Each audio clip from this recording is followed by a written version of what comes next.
46. Motion in limine? Correct. Okay. And Your Honor, I put you and Ms. Hilton on a forward. So I just forwarded to this honorable court and Ms. Hilton. We've not yet had an opportunity to review this. We would ask the court to allow us an opportunity to review it before we even begin addressing it. So if we could, Can I just finish? if we could have an opportunity to review anything that is being addressed with the court before it's even addressed, so that we can at least be in a position to respond when it is our time to do so, Your Honor. Okay. We would gladly, greatly appreciate that opportunity before we begin addressing whatever the motion in limine is. I'm addressing this honorable court. I'd like to just educate the court and the parties. All right. May I continue? Yes, continue. So these are exhibits that were served on this past Thursday by the state, and some of the exhibits include statements of witnesses that are not on witness lists. It would be a confrontation clause issue, hearsay issue. One of the exhibits is Detective Kirkman. He's a very, very fine person. He's been with the City of Atlanta Police for over 20 years probably, and pursuant to his court's order, and I appreciate it, we appreciate it, and Ms. Hilton arranged it. I spoke with him via telephone in January 2024. He recorded that call. It's his body camera, so you see him and you hear his voice and my voice. And the interview is about 10 minutes, but now it's an exhibit we were never served with. I have no problem with the interview, but this brings me into my next issue, which is not in writing, but I could put it in writing if you want. But it seems like a member of the prosecution team is constantly trying to attempt to interject lawyer, either me, mostly me, sometimes Mr. Adams, maybe other counsel, I don't want to speak for them, into this process, which is not, it's a denial of Mr. Williams' right to counsel. It is an unsworn witness rule violation. It's a due process violation or fair trial, constitutional violation, because what it does is it causes the jurors not to look at the lawyers like a conduit of information and an advocate, but now they're racing credibility. And the examples I'm giving is right when we started this case, the prosecutor making the opening statement for the state put up an exhibit that was seen by the jurors. It was up. That's how I knew to object to it. In violation of the court's order to share all PowerPoints or exhibits that are going to be shown in opening statement. It says Brian Steele represented wrongly Mr. Ryan and Mr. Blaylock on appeal currently. The court, I made a motion for mistrial. The court denied it, but made the prosecution go back and redo and share their demonstrative and opening statement. There was a recent comment by the Honorable Mr. Adams saying that what Mr. Adams said on cross, that these drugs were stolen unbeknownst to Mr. Williams, and he was paying back the stolen property to Ms. Bennett, and the lawyer for the prosecution announced in front of the jurors that that's not true, meaning Mr. Adams is not being truthful, and there's no witness to state that. There has been constant, did you interview with Brian Steele? Did you speak with Keith Adams? Which is what we're supposed to do, but the jurors don't know that. The court's never instructed, although I've asked, that is the proper protocol for a lawyer representing a person, God forbid, charged with a crime. There was Trontavia Stevens. Did Brian Steele meet with you at the jail?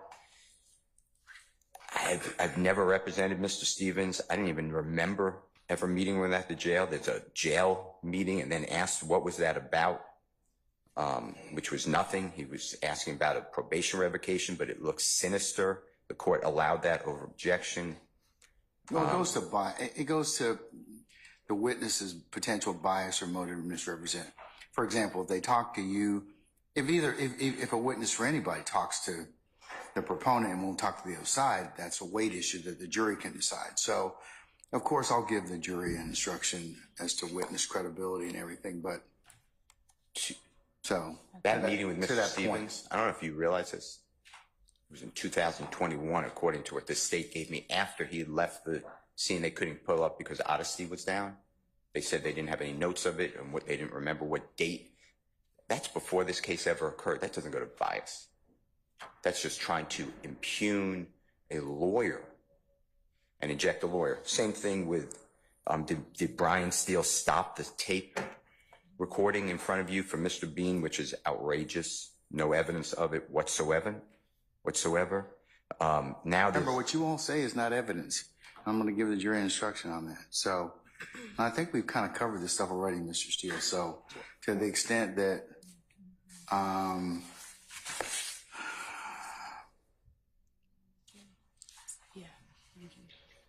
mean, I think some of it's premature in the sense that what I'll instruct the jury on and how they're to consider it. But you've made this issue before, so. But you don't do anything. How's my interview with Detective Kirkman? You should listen to it. It's about 10 minutes. How's that coming into evidence? I'm sorry? Why does that come into evidence? I don't know. That has a chilling effect on a lawyer's work. I don't know. I'll ask Ms. Love in just a second. Well, that's what my motion did. In addition to that, is that Williams 45 or Williams 46? They're combined. It's in 45, but they're both targeting these new exhibits. Most of them, some of them, were never served in discovery at all. There's new witness that was never on the witness list in April. I mark it out to try to make everybody, and I heard what the prosecutor said, that she needs more time. I'm not trying to argue it. I just want to alert the court because we all want to streamline the case, not waste time. So I know that if Detective Kirkman's called, you're going to say to me rightly, why didn't you raise this before? I'm raising it. I'm alerting the court. I put it in writing as well. Well, when did you interview Kirkland? January 2024. Okay, well then it's April the 8th of 2024, almost 3 months ago. Yeah, I don't understand the question. I don't understand your inquiry. I mean, you had 3 months. Why not put it in a motion at that point in time and let me hear it before then? I see what you're saying. I'm not explaining myself well. I did not know that Detective Kirkman recorded me. I don't care he recorded me, but I did not know. It was not served in discovery. It was not given to us until this past Thursday, and it's the last exhibit. I understand. So, I raised it as soon as I was put on notice of it. So I hope that clears up. That clears that up. Your question. And also, Judge, it just goes to, you say I raised it before, you'll give instructions. Lawyers are not supposed to be sitting here and be made part of the case. That's why, and I know you limited me to say, hey, I read everything. I got, what you put in writing about the unsworn witness motion we argued last week. So I respect the court, and I argued. You said, tell me what there is that cannot substitute another witness to testify to it. But the truth is, and my motion went to, and I know you read it, I know you got it, but the case law isn't, can another witness? It's injecting the lawyer into the proceedings. So the jurors have to now not only say, what did the lawyer's information bring out, but what do I think of that lawyer? What do I think of the lawyer's believability? And I know you didn't want to hear that. I didn't do it in oral argument. I know it's all preserved in writing. But that's what happened here, and that's what the state is doing by injecting constantly, like a Mr. Adams asked a question that's untruthful. You can't do that. That's not an objection. That is trying to cut the legs out from the lawyer and putting your own spin on it. Same thing with everything that I mentioned. And I'm not saying I mentioned everything. I was just giving examples. So I don't want any more of lawyers being involved in the case, because it's really distasteful under the Constitution, because it denies, this is about Mr. Williams receiving a fair trial. It's not about him having his lawyer go back and the jurors say, oh, well, I don't believe the lawyer, so therefore I'm going to rule against Mr. Williams. Or I believe the lawyer, and therefore I'm going to rule with Mr. Williams. That credibility determination should not be made. And it's been put in issue directly by the prosecution being an unsworn witness, regardless of another witness being able to take the mantle of the witness stand. It's injecting, I did this, you told me this. That's why all of the cases renouncing said don't do it. especially if you're the prosecutor. Anyway, I just want to highlight what I'm doing. So the court, happy judge, I think the quote is an informed judge. A forewarned judge is a happy judge. Okay, well. A happier judge. Okay, well, I'm trying to heed the cry. But anyway, that's the issues. All right, thank you, sir. No, thank you. All right, Ms. Lover, Ms. Hilton. Judge, I'll take it. Go ahead.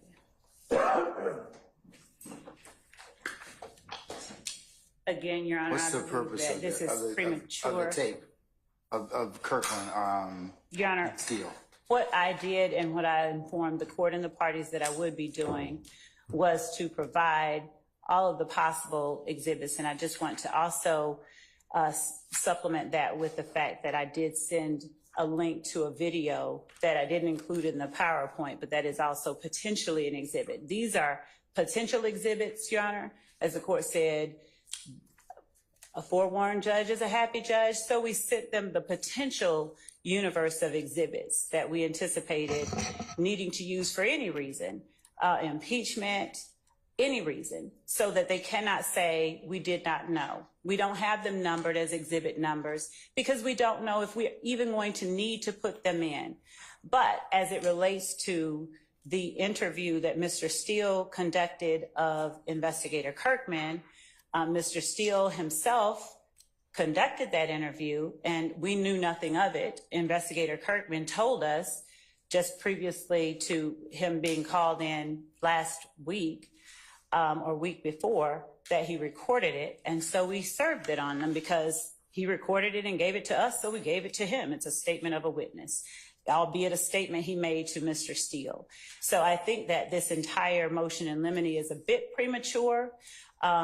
One, we've just seen it, but two, we've not tendered any of these items. This is just a list that we can say, hey, you've seen it. It's on slide A, B, C, or D, so that we can facilitate the smooth execution of the trial. As it relates to the notion that it somehow makes Mr. Steele a witness in the case. That's what I was going to ask you. Are you going to ask Detective Kirkland anything about this particular interview? If you're not, then it's not a discussion. I have no idea what they're going to say to Detective Kirkman. I have no idea whether Detective Kirkman says something different than what he says in the interview. In that instance, it may be necessary to put Detective Kirkman's words in, and I don't know, it may even be necessary to complete them with Mr. Steele's, but that doesn't make Mr. Steele a witness. Mr. Steele stating that did not happen from his seat during my examination of a witness makes Mr. Steele a witness, and he did that twice in response. Remember, what lawyers say is not evidence. So. Exactly, Your Honor. And so, anyways, and so that's the point. Anything else? Making. And anything else, we'd ask to be allowed the opportunity to at least read the motion in limine. But as it relates to the PowerPoint. It's not very long. Okay. All right. Anyways, is your witness here, Ms. Bennett here? One of them will be here in a few minutes because we've already had one on the way. Right. She's not here. But I did alert the court as to my. Thank you. Thank you, madam.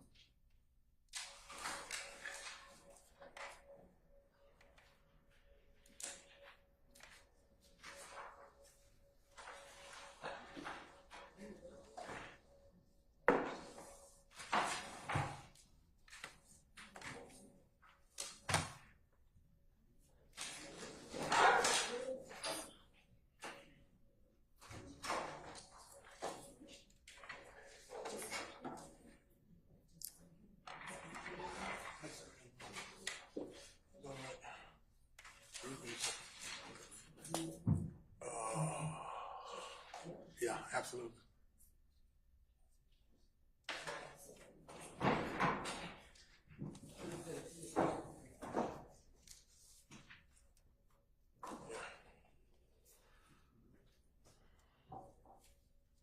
Judge, I'm going to be showing the jurors and get the camera off. Showing the jurors. Hey, Wes, can we get the camera off? Say again? Want me to ask Violetta to do it? Yeah. Why don't you call Violetta?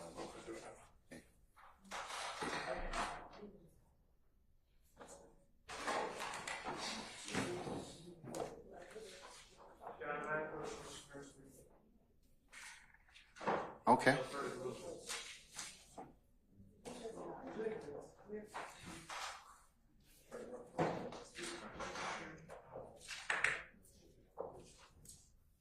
She's going straight to voicemail. She's going straight to voicemail. I know it's ringing now. She's supposed to be bringing me down some water, so.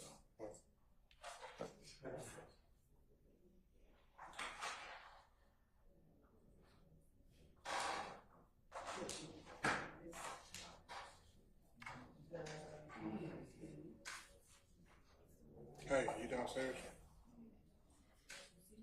No. Hold on. Before you come, I need you to turn the camera off. It's the one, PTZ1.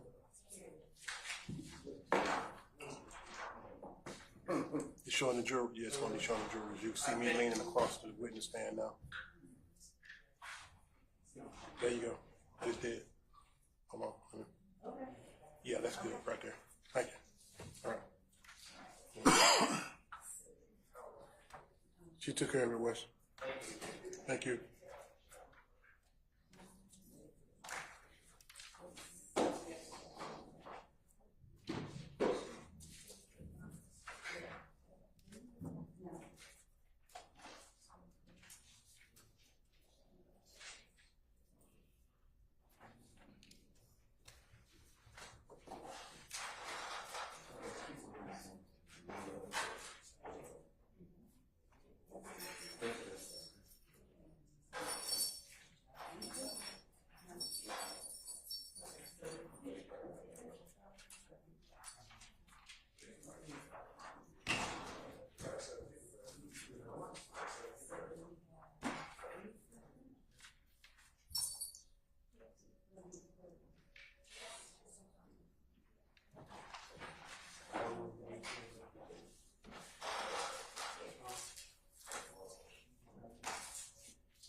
Who is this from?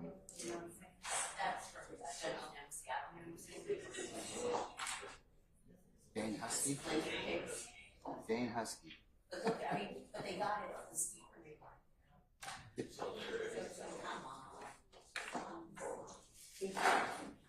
Now, if that's the only one in the whole transcript, I didn't know. Of course, now suddenly where I'm going to come out in mine. Yeah, that Mr. Husky. You guys sent him a copy. After talk. I think we're gonna do that as well. It's gonna be the same thing. Folks, we're just gonna recess in place, okay? We have, Well, hold on. We don't have a court reporter, so can we just wait a second? All right.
All right, Sergeant Ingram, all our jurors present? Yes, sir. All right, summon our jurors, please. Oh, hold on. Wait, before I do that. Is Ms. Bennett? She's here. Okay, let's go ahead and bring Ms. Bennett back in, please.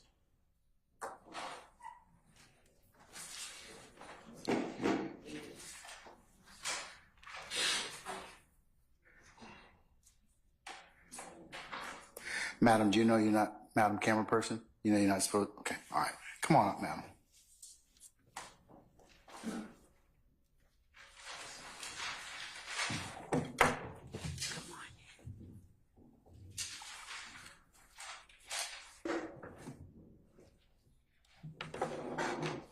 All right, Sergeant Ingram, summon our jurors, please.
All right, ladies and gentlemen, please be seated.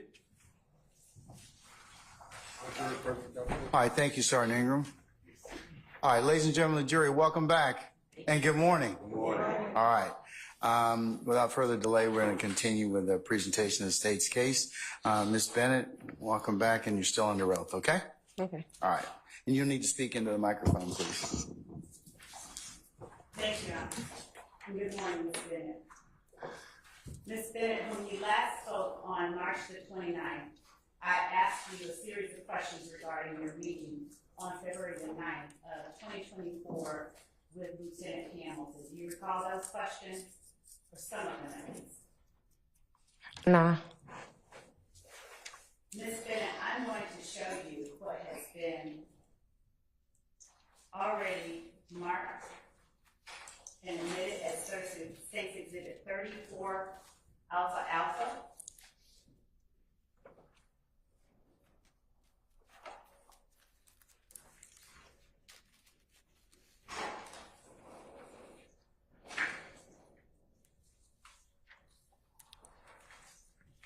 And ask you if you recall us talking about the messages that are in 34 Alpha Alpha. Yes. So if you need to refresh your memory with anything as it relates to 34 Alpha Alpha, would you let me know? Okay. Okay? So, Ms. Bennett, the last thing that I asked you on Friday, March the 29th was on February the 9th, around 6:06 p.m., you received a message from Lieutenant Hamilton stating that it was good seeing you and meeting your boys. Enjoy the night. Is that accurate?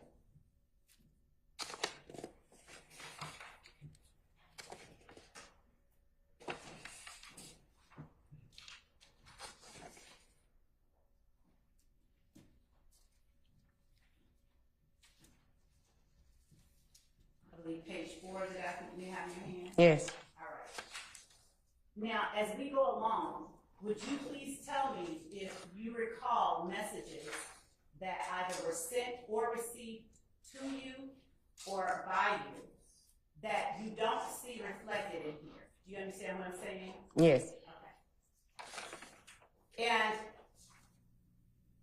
February the 9th was a date that occurred after you had already come and met me in the courtroom or in the hallway outside the courtroom, right?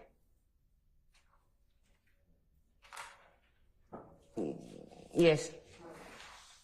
And when you met Lieutenant Hamilton was accompanied by ADA Christian Atkins during the time that you all spent talking, is that correct? Repeat it. When you spoke with Lieutenant Hamilton, Mm-hmm.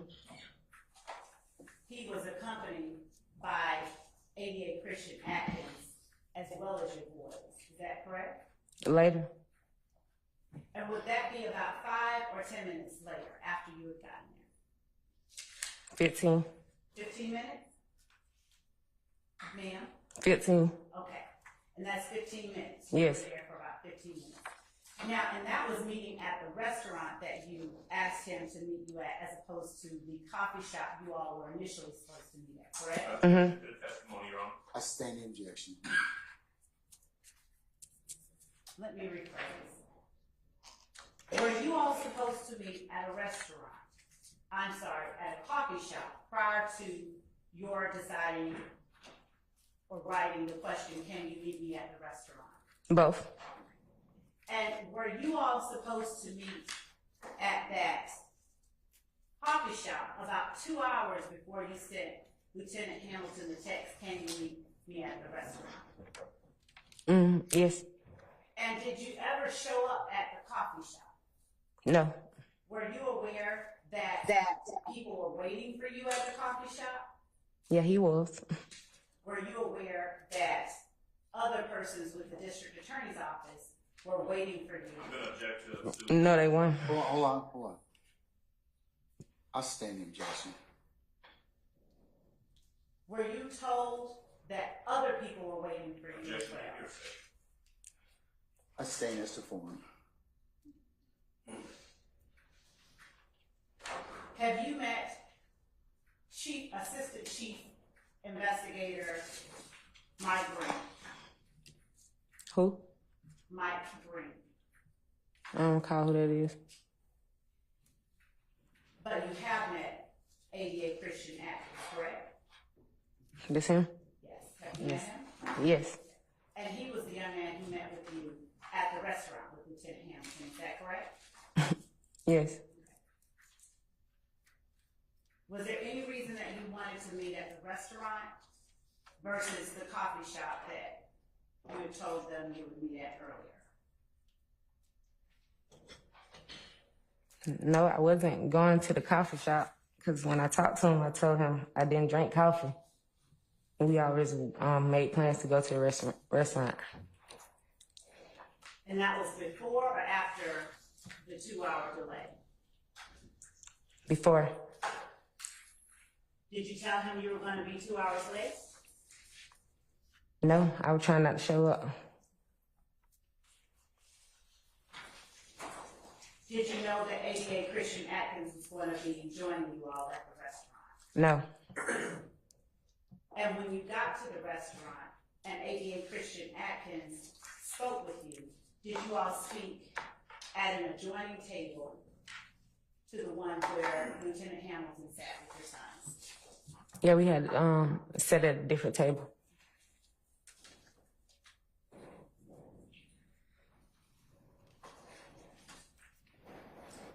After Lieutenant Hamilton met with you, you all made plans to meet on Sunday at 9:30 a.m., didn't you? Yes.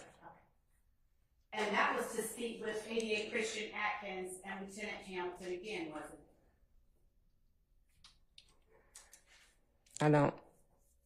I'm not sure. When you say you're not sure, tell the jury what it is, which part of it you're not sure about. I'm not sure if I supposed to met with him. Atkins. Do you recall speaking about meeting with him, with Lieutenant Hamilton, before you all left the restaurant? No, I talked to Atkins separate from Lieutenant Hamilton. As you all got ready to depart ways, you and members of the DA's office, do you not recall speaking I'm with gonna object to the testimony, Your Honor. I stand. I sustain the objection. Did you speak with anyone about meeting at 185 Central Avenue the following Sunday at 9:30 a.m.? No.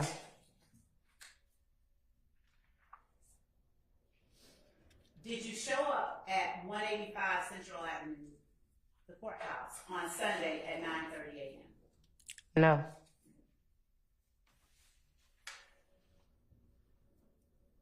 On Saturday, February the 10th, at 9:11 p.m., did you receive a text message from Lieutenant Hamilton asking you, again, where am I meeting you? At 8:30. Yes. And on Sunday, February the 11th, did you get a text message from Lieutenant Hamilton saying, can I get an 8:30 a.m. location to meet? Yes. Am I accurate that you did not meet with any other members of the district attorney's office on either February the 10th or February the 11th? Yes. Is it accurate that you told members of the DA's office that you had church and that you set the schedule for the times y'all were supposed to meet? Yes. Is it accurate that on February the 22nd, you received a text message from Lieutenant Hamilton saying checking on you? Yes. And is it accurate that on March the 13th, you received a text message from Lieutenant Hamilton saying, hey, call me please, ma'am? Yes.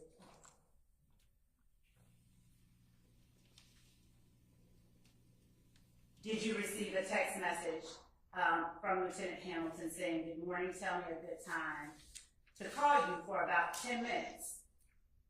I know you have someplace to go today. And did you receive that on March the 18th at 7:34 a.m.? Yes. Did you receive another text message from Lieutenant Hamilton on March the 20th saying, I need you to call me. We need to meet with you tomorrow? Yes. Did you understand the we to be Lieutenant Hamilton and 88 Atkins? No. Who did you understand the we to be? I don't know. Did you receive a text message from Lieutenant Hamilton on March 20th at 6:43 p.m. saying, reminder, tomorrow at 1 p.m., let me know when you get here? Yes. On Sunday, March the 24th at 8:22 p.m., did you get a message from Lieutenant Hamilton saying, hey, I've been guaranteed you will be the first up Tuesday. Please arrive between 8 and 8:30 at 185 Central Avenue outside courtroom 1C. Please let me know when you arrive. Yes.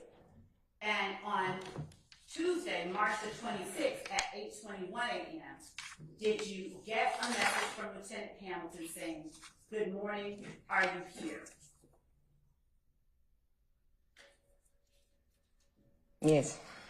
And on Tuesday, March 26th, 8:41 a.m., did you receive a message from Lieutenant Hamilton saying, I'm going to need you to respond, Ms. Bennett. You are the day's first witness? Yes. And did you receive a text message from Lieutenant Hamilton on Tuesday, March 26th at 9:11 a.m. saying, we do not want to have the judge sign a material witness warrant for you. You don't need that headache.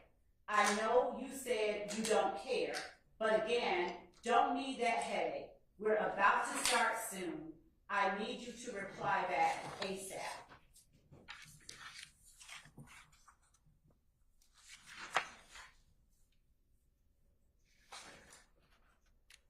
Did you receive that text message? Yes. Do you recall receiving a telephone call the night before that on Monday, confirming with Lieutenant Hamilton and ADA Atkins that you would be at court at 8:30 a.m. on Tuesday, March the 26th? No, You do not recall getting that phone call? no, Do you recall responding to Lieutenant Hamilton's text message from 9:11 a.m. saying we don't want to have the judge sign a material witness warrant for you? Do you recall responding to him not until 8:06 p.m. on Tuesday, March the 26th? yes, Do you recall telling him, well, I was in an accident. I'm just now leaving the hospital. Like I said, I don't give a fuck if they lock me up. What that going to do? Shit. So you can get the judge to call me too, because they're about to see some more of their attorney be on the news or in jail too for sexual harassment. Please do. yes. Okay. Ms. Bennett, is there any text message that you sent or received that is not reflected in this exhibit? I'm not sure, but one thing I do know is the text messages on this paper that you're showing me, they from 2 different phones, if you know that too. Thank you for pointing that out for the jury. So tell the jury the last 4 digits of the phone numbers from the first set of text messages and the last 4 digits of your phone number for the last set of text messages. The last ones, when he texted me, send my court, I think that's 6024. And the first set? 4983. And Ms. Bennett, is it fair to say that over the years you have consistently carried more than one cell phone? No, Is it your testimony that this period of time is the only time that you have ever carried more than one cell phone? yeah, my 4983 number went out, and I told him that I wasn't gonna have that phone, so that's when I had the 6024. That's when he would text and call. Did you still have the 4983 telephone? No, it was broken. Had you given it to someone else, or did you still have the phone itself? It was broken. I understand it was broken. Was it broken in your possession, or was it broken with a fixer of the phone? Did you still have the physical phone? It was broken. Like, yeah, it was my phone. It was broken. Okay, thank you. Now, Ms. Bennett, am I accurate that the first time you mentioned anything about harassment in a text message or a telephone call was after Lieutenant Hamilton told you he was going to have to get a material witness warrant for you? No, Ms. Bennett, when did you first mention that? over the phone. To whom? Him. What did you say to him? I can't recall our conversation. You don't have to recall it verbatim. What did you say? Generally. That's what I'm saying. I can't recall. I don't remember what I said to him. I been had said this. Like, it wasn't through a text message or something over the phone. It been happening a while. I'm sorry, say that last sentence. Yeah. Say the last sentence. It wasn't through a text message. Yeah, over a phone. And Ms. Bennett, to be clear, your assertion about harassment was not in any way connected to an allegation regarding your home being shot up in 2013, was it? Repeat it. Your assertion and allegation about harassment had nothing to do with a report from 2013 that your home had gotten shot up. No, I've been saying that I was being harassed. I was saying that to Mr. Long as well.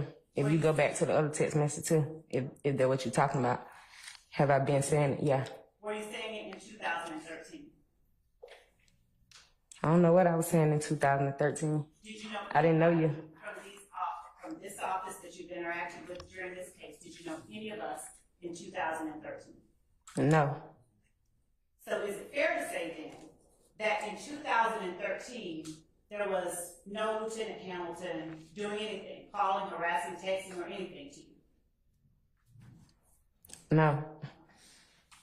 And is it fair to say that there had been no communication between you and any of the current staff of the district attorney's office in 2013 when your home had gotten shot? Not that I recall. And by not that you recall, you mean no, you had not gotten any or had any kind of communication between any of them. I don't think so. Mr. Adams asked you on cross-examination whether, about a person named Buck Buck. Were you familiar with Buck Buck? No.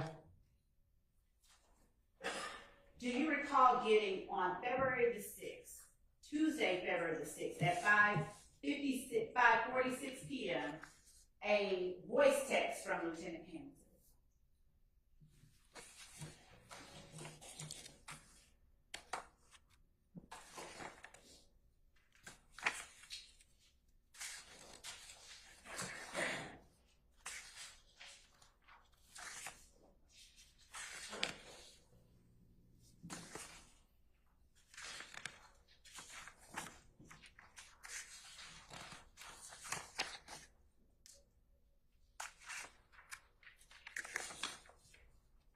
And if you'll just look on page 2 of the document in front of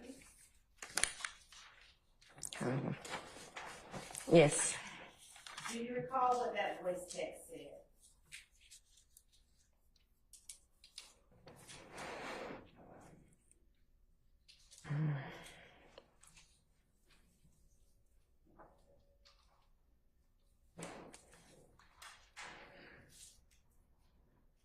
I think it was some stating to court, if I ain't mistaken, because I had talked to him on the phone. It was something, what now? Stated to court. Saying come to court? No, it was something about court. About court? Mm-hmm. Did you get any other voice texts from Lieutenant Hamilton that are not reflected on this document? I'm not sure. Would you recall if you did?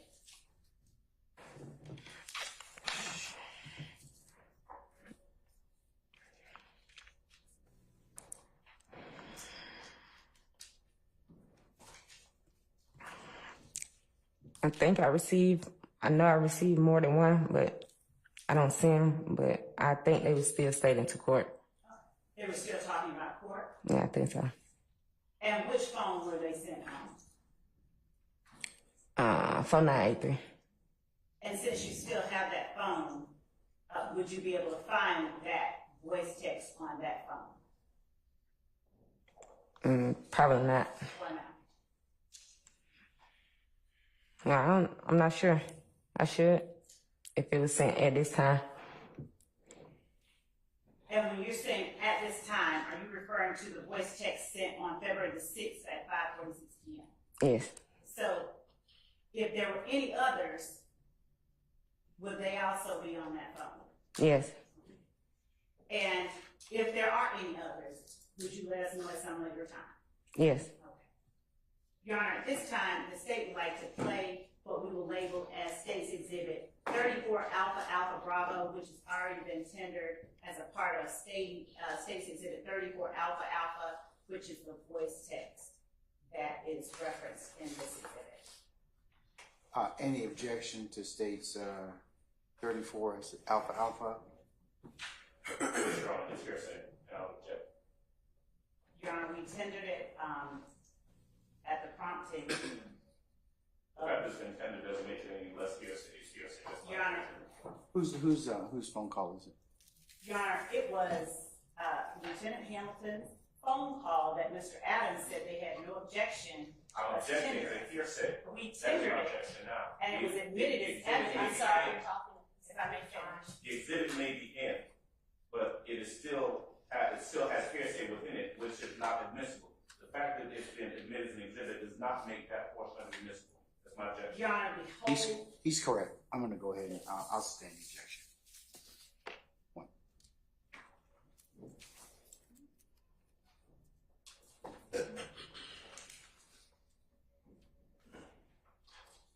Ms. Bennett, while we were speaking earlier, you talked about your apartment, 980 Confederate Avenue, apartment D, facing Confederate Avenue. Did I get that correct, or am I wrong? Yes. And so, the name of the apartments that you lived in was Trestle Tree Apartments, is that right? Yes. And Trestle Tree Apartments had going through the center of it, in the section that you lived in, Confederate Court, is that accurate? Yes. And Confederate Avenue was the main street that was perpendicular to Confederate Court, is that accurate? Yes. Now, when you talked about the building being shot in 2013, is it accurate that no bullet holes went through your front door? I don't recall none going through my front door. Is it accurate that the bullet hole that went through your window came from the Confederate Court side of the street? It couldn't have. Say that again? It could have. Could not or could? Couldn't. Okay. Tell me why. My building sit on the street on Confederate Ave. Confederate Court, when you turn in, that means they have to go through 3, 4, 5 buildings to get to that building. Ms. Bennett, It's impossible. Ms. Bennett, do you remember a building 988 Confederate Court to the immediate right of 980 Confederate Avenue when you lived in those apartments? Building who? 988 Confederate Avenue. And I don't know what building next to me, to my right. I don't know the address. All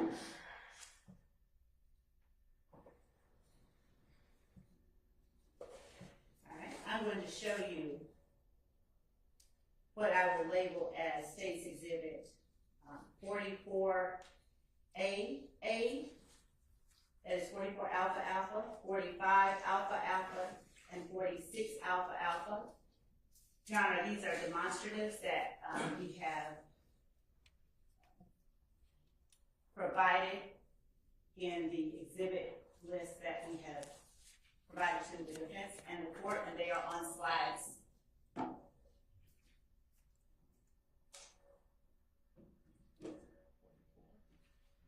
45 and 46.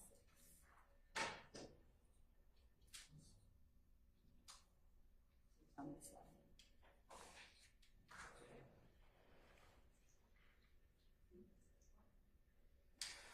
Counsel, any objection They to are on states? slides 41, 42, and 43, Your Honor. Any objection to states 44 alpha, 45 alpha, 46 alpha? Yes, Judge, I've got a slide. We're trying to see what those correspond to. Sure. Those slides was. Yes.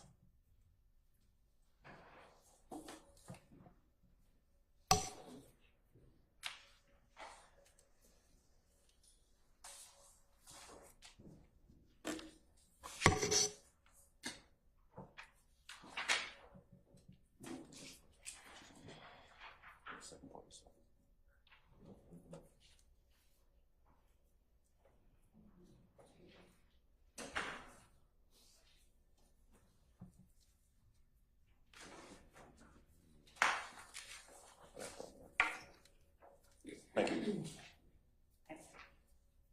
I'm showing. Any objection, sir? No, sir. All right, states 44 alpha alpha, 45 alpha alpha, and 46 alpha alpha are admitted may be shown to the witness or published as you see fit. Your Honor, we hadn't tendered them yet. We were actually just approaching the witness to ask if she recognized He's already said that they're admitted now. them. So, Okay. all right. Ms. Bennett, do you recognize the area shown on the Google Maps images in 44 Alpha Alpha?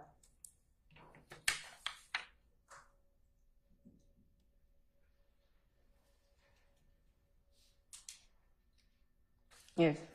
45 Alpha Alpha.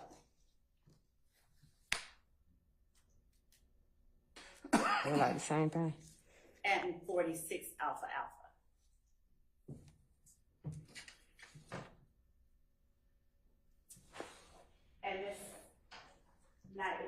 please? I don't know place which on one the that is. screen?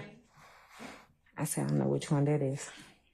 Ms. Knight, would you please place on the screen 44, 45, and 46 in turn?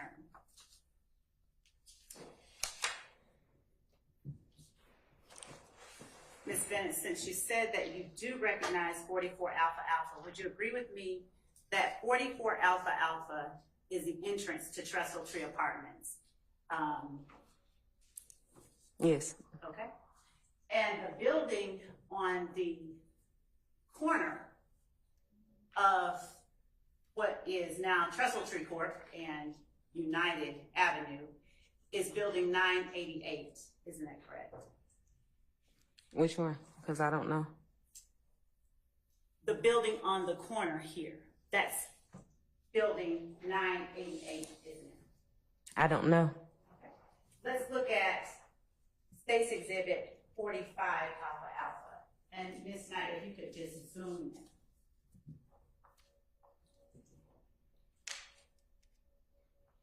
Are you able to better see?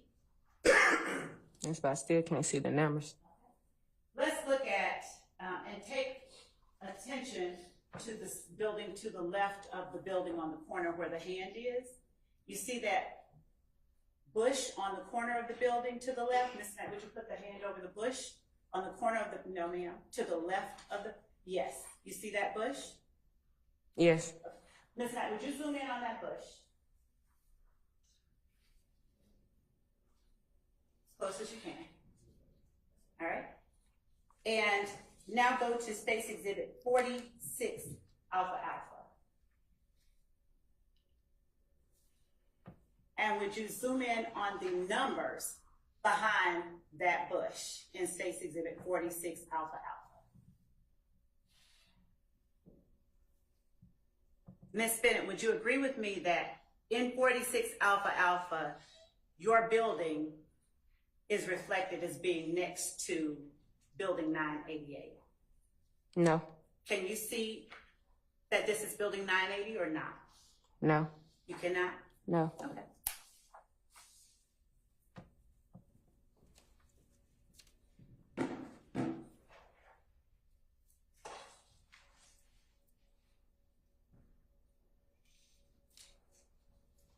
And in State's Exhibit 45 Alpha Alpha,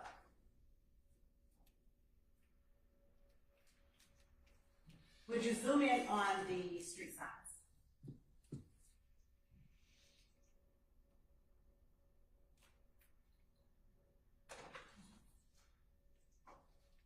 Miss Bennett, can you see, and if you need to go over a little bit more, can you see that one is Confederate going in one direction and one is Confederate going in towards Trestle Tree? Yes. Okay.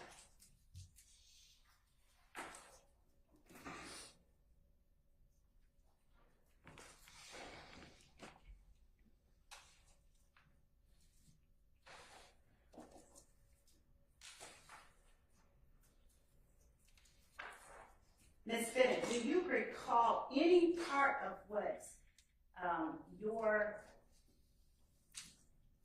building looks like in 2013? No. But you do remember that it was 980 Confederate. Ave. Not correct. Remember that? Yeah. And showing me once more State's Exhibit 1 Alpha Alpha. Do you recognize State's Exhibit 1 Alpha Alpha as 980 Confederate Ave?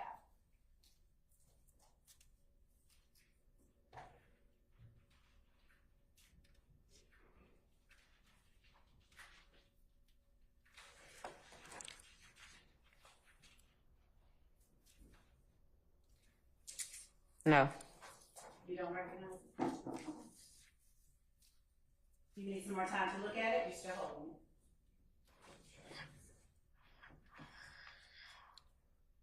You don't need any more time. You just don't recognize it.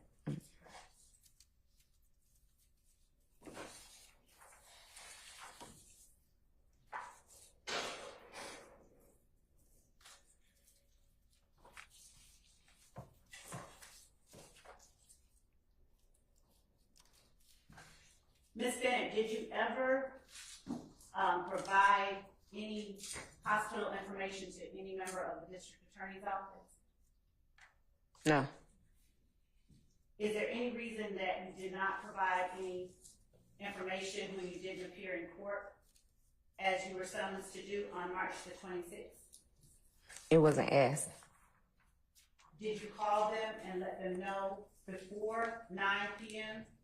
that you had been hospitalized and couldn't make it? I don't recall the time. When you say you don't recall the time, what do you mean? I don't know what time it was when I let him know.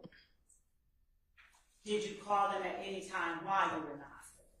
No, What time did you get to the hospital? I'm not sure. What hospital did you go to?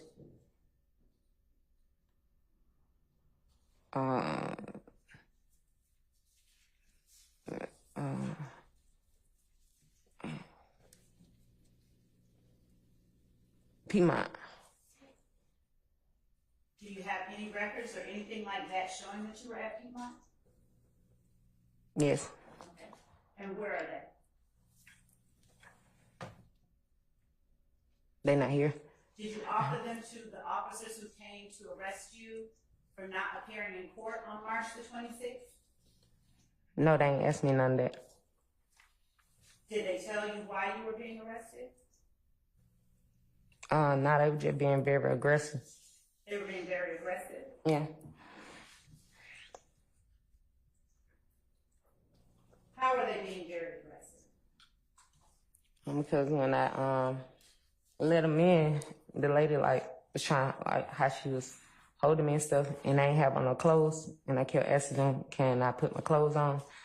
And it was like men in the room and stuff when I was trying to get dressed, and I kept asking her respectfully, so you just gonna let him stand right there and look at me? But she was just being a butthole, but that's how Clayton County is. And then when I came out, I kept asking her what I'm being detained for.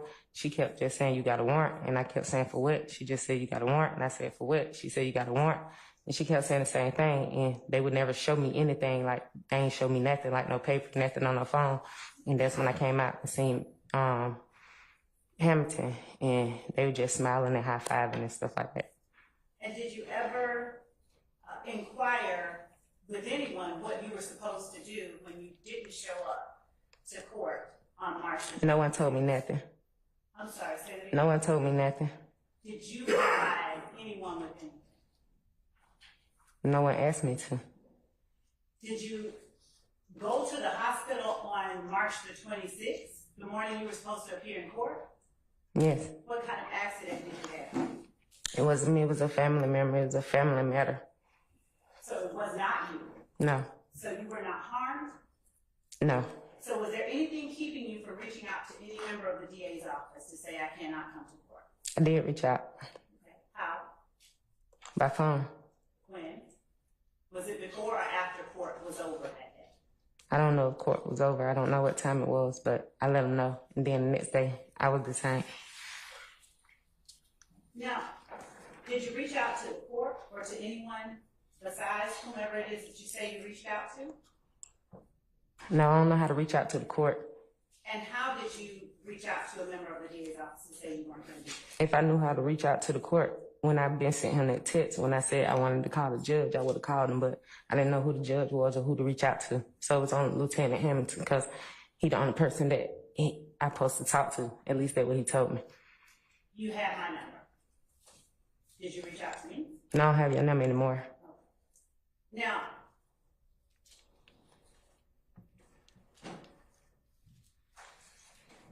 the text message that you sent at 9:00 p.m. on March the 26th to Lieutenant Hamilton at 8:06 p.m. saying, well, I was in an accident. I'm just now leaving the hospital. That was the first time you mentioned being in an accident, correct? Mm-hmm. And that was 8:06 p.m., correct? I don't know what time. If I show you the exhibit, will it refresh your memory? Yes, it say 8:06. 8:06 p.m. Yes, on March the 26th.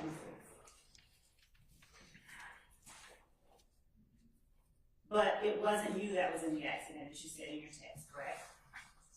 I didn't say it in my text, but yeah.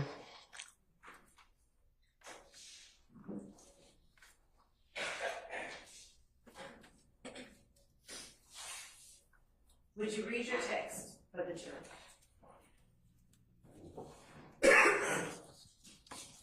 It say, well, I was in an accident. I'm just now leaving the hospital. Like I said, I don't give a fuck if they lock me up. So can you get the judge to call me? Because, can you get the judge to call me? Cause they about to see, more of their attorneys on the news are in jail for sexual harassment. Please do. Now, what attorney were you talking about? Him? You knew he was not an attorney, correct? You said that I know he was not an attorney. Correct. I'm not sure what he is. You have been calling him Lieutenant Hamilton, correct? No. What have you been calling him? Attorney. That's what I thought he was. You didn't recall hearing or reading his text that says this was Lieutenant Hamilton? No.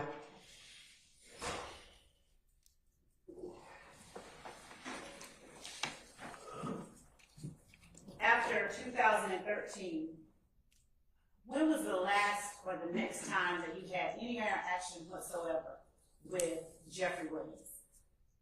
You said what? After 2013, when was the last time that you had any interaction with Jeffrey Williams? I can't recall. In 2013, you said that he and your child's father were friends. Yes. Were they both affiliated with sex, money, murder? I can't tell you that. They can. Were you affiliated with sex, money, murder? No. Did you ever call yourself or answer to the title First Lady? No.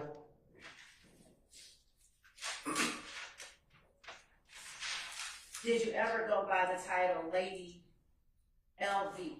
No. I'm going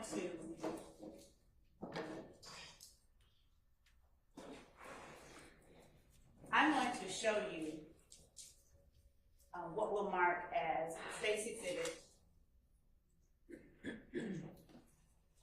53, and it is on slide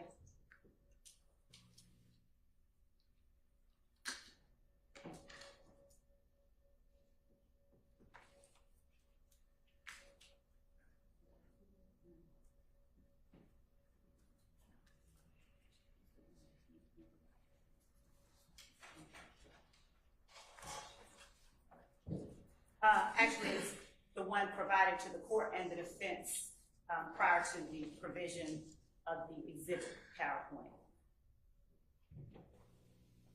So it stays 53? Yes, Your Honor.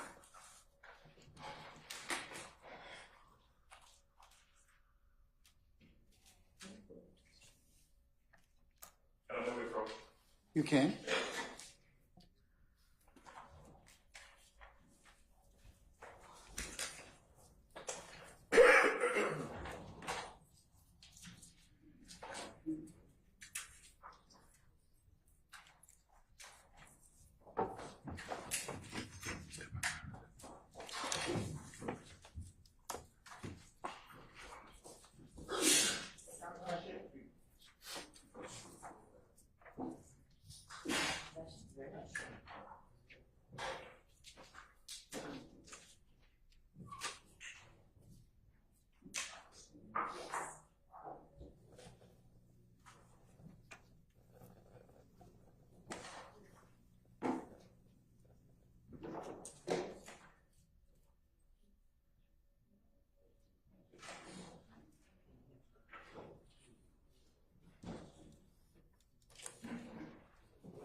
may we approach the witness? You may. Oh.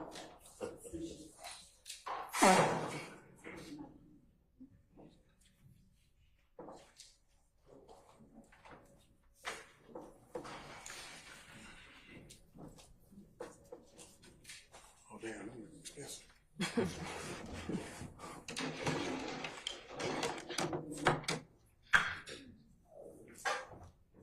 I'm showing you, Ms. Bennett initial sound.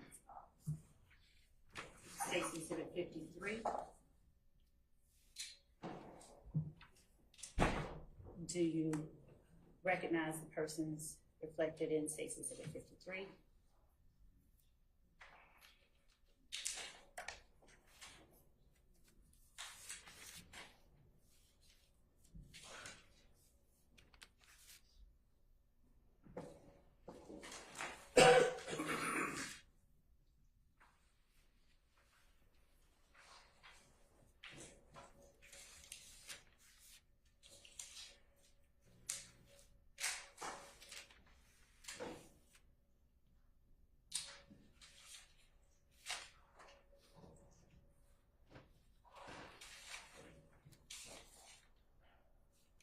Specifically at 7:24. Do you recognize the persons reflected in Stacy Exhibit 53? Yes, And how do you recognize them? it's me. Okay. And you recognize the person you are in that video with? Yes, Okay. Is this a fair and accurate representation of the people and places depicted in this video? say what? Is this a fair and accurate? I'm sorry, I can barely hear. Is this a fair and accurate depiction of the people and places depicted in this video? Yes, Your Honor, the state tenders Stacy Exhibit 53 as evidence. Any further objection to State 53 counsels? Brings objection, Your Honor. All right, so noted. Well, State 53 will be admitted over objection and be published as you see. Thank you, Your Honor.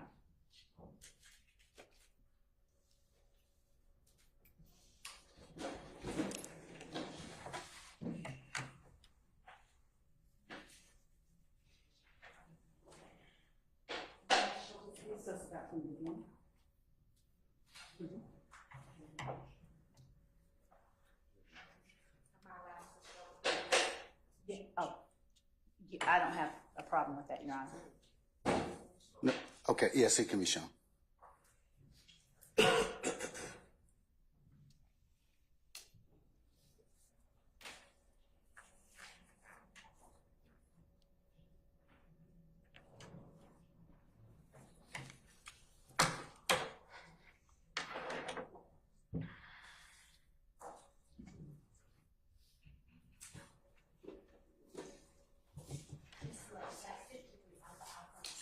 '53 Alpha Alpha, my apologies.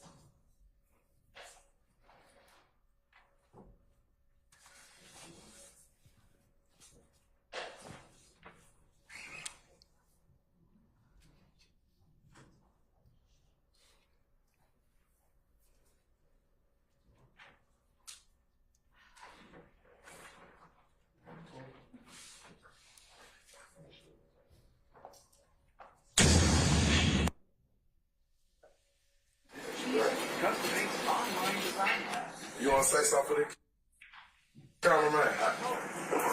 It's for the tape, man. Hold on. Ms. Bennett, who is the person we're looking at in the first? I'm going to object as to relevance. I'll rule the objection. 15 seconds of this video where we pause.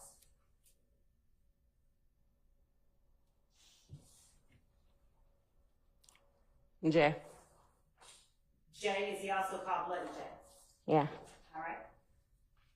Would you fast forward to 7 minutes and approximately 30 seconds?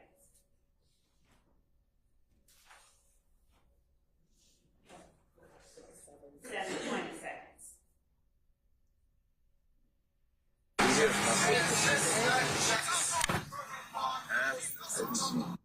Miss Bennett, would you tell the jury who it is that we're looking at on the screen right now? me and Jay. And what is the caption underneath your image?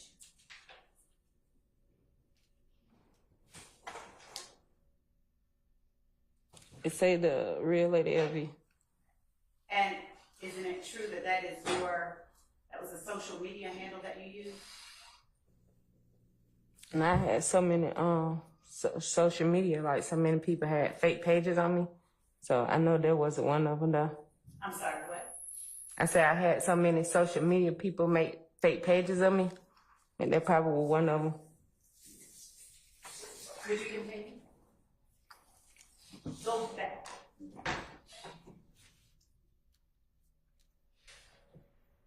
So, Miss Knight, would you rewind to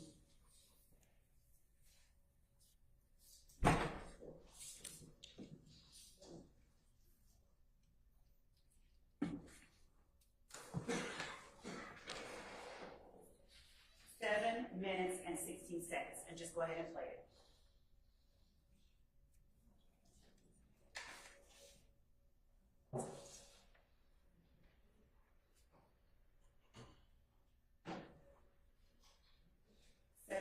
Go ahead and play it.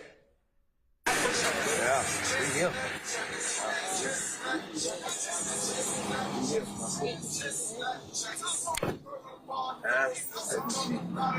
Life,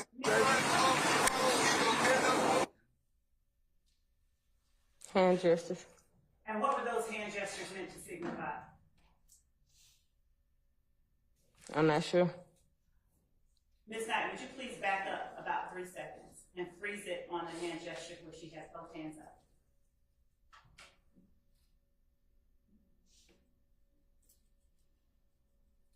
life, baby.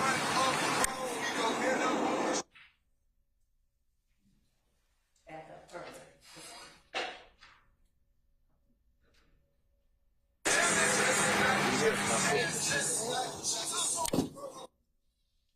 Got one. What is that meant to signify, Ms. Bennett? A bird? A bird? Yes. What kind of bird? I'm not, yeah, you don't have to be a green bird, red bird, or a yellow bird. Just a bird. Why did you put up your fingers together to signify a bird in this moment? Wow, I can't recall. Ms. Bennett, do you have a 5-point star tattoo on your person?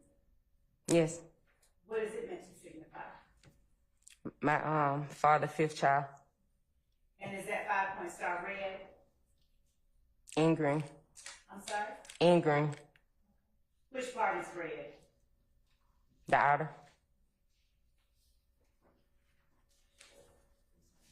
Continue. The outer.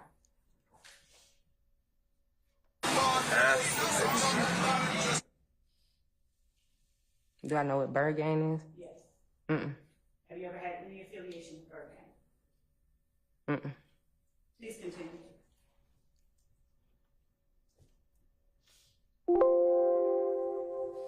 Life, baby.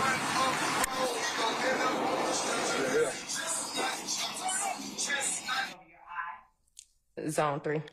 Zone 3? Yes. It was not a B? No. Go ahead.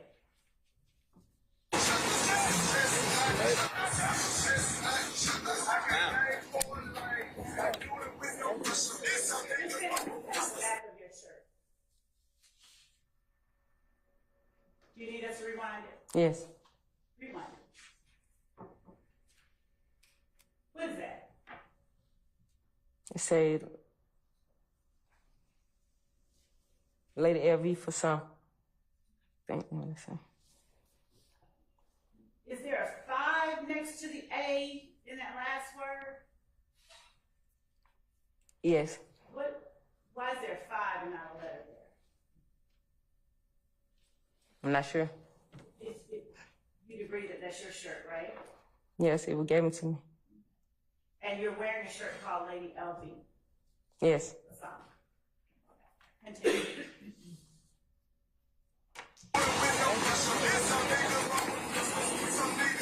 Just out here, man. You know it's moving, man. That's what we do. This is, hey, man, what's up, my boy Frog, too, man? Shout out Frog. Hey, this is not a movie. What you say, Frog? This is actually what goes on, right?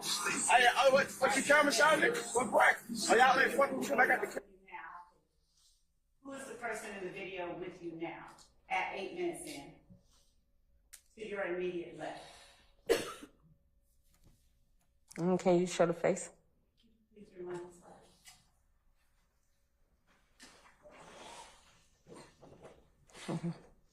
Is that not Micah Anderson? Yes. Your child's father? Yes. Did you not recognize him from behind? Mm-mm.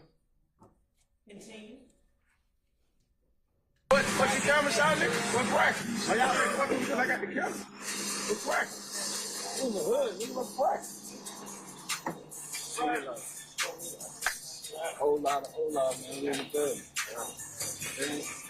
First name. Damn. One more time, man. What's cracking? Hey, man. My brother, man, you know. Your hands just now at 8 minutes and 19 seconds. Ms. Bennett. Do you need to see it again? Yes. Please remind Ms. Knight. Go ahead, objection based on hearsay as well. Your Honor, we're not offering anything for I this. sustained it. You can lay foundation on if you want to. Your Honor, are we allowed to continue playing the portion that we have just introduced that she says that is her? Not until you lay some more foundation. Okay. Ms. Bennett, do you recognize these people in this video? Yes. And again, are these fair and accurate reflections of a day and time where you all were together and shooting this video? Yes, I don't remember when. Okay. Say that again. And, Yes, I don't remember when. and were the words that we hear coming out of your mouth words that you actually spoke? Yes. Okay. Your Honor, may we play the portion of Ms. Bennett and her speaking? Your Honor, I would still pose an objection to the hearsay of other individuals speaking. That does not lay a foundation to introduce the Your Honor, we're not hindering what other people are saying. I'll rule the objection. You can play it. Damn. One more time, man. What's cracking? Hey, man. Now with your hands. A handshake? What type of handshake? I don't know. I just did what everybody else did. Does this signify sex, money, murder in any way? I'm not sure. And is it your testimony that you don't know what sex, money, murder is? Yes, I heard of it. And is it your testimony that you've heard of it where? In the streets? You heard of it in this group that you're with, right? Yes. And in fact, you referred to Pistol Pete in this video, don't you? I'm not sure. You know who Pistol Pete is, right? No. Okay. So if you're referring to Pistol Pete, do you know who you'd be referring to? No. You said I'm referring to him. I don't know who he is. My brother, man, you know. JoJo, man, you know. Monster Joey. I'm Black Lamb. What they said they was your house for? I ain't say. Come out of one. Yeah, man. We out here, man. You know what I mean? Be that house. Somebody better tell them about the house.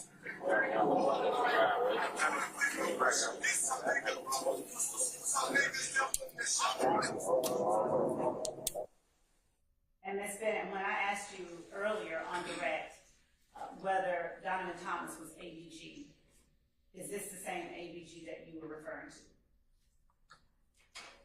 What you mean? Is this the same? Was the ABG reflected in the articles of clothing in this video the same ABG that Donovan Thomas was a member of? Yes.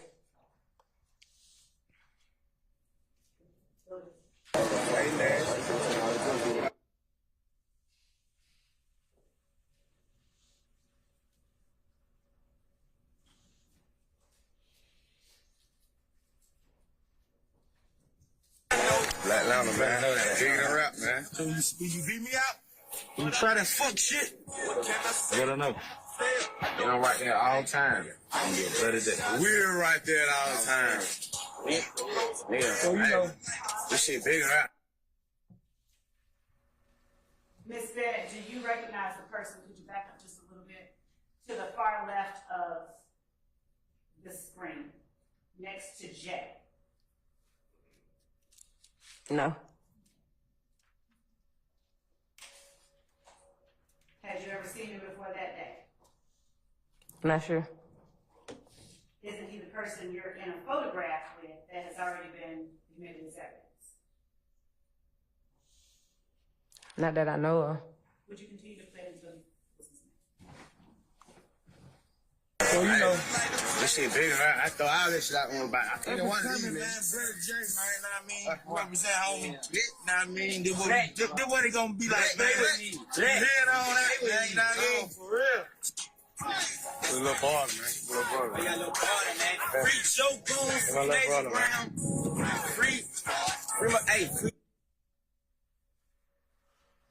And still you don't recognize, you didn't recognize the person with the red bandana on that I was asking about. No, they were covered up, no. Okay. Have you heard the name Trontavious Stevens?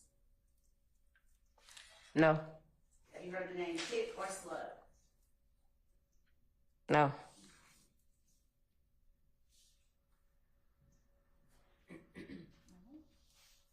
Just one moment.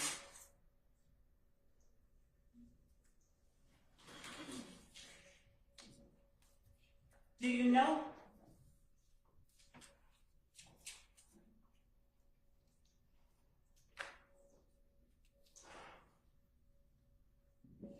You never told anyone to take that handle down at the Real Lady B that was on this video, did you? No, I ain't even ever look at it. And do you know approximately when it was that that video No. was shot? Would it have been before 2015? I'm not sure. Did you say that you were in prison from 2015 forward? Yes. Okay. So with that in mind, would it have been before 2015? Oh, yes.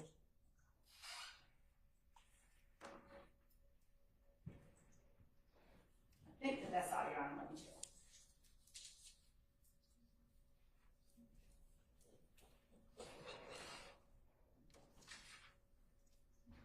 Thank you, Your Honor. That's all that I have for you. Ladies and gentlemen, you want to take 5 minutes before we okay. We're going to take a 5-minute comfort break, and we'll go ahead and continue the witness examination at that time. We're in recess.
of questions, and you've been shown text messages between you and various members of the district attorney's office. Is that true? Yes. And you recognize some of those text messages that you were shown, correct? Yes. In fact, I'm going to draw your attention to just a couple of them and ask you about those text messages and your testimony, okay? Okay.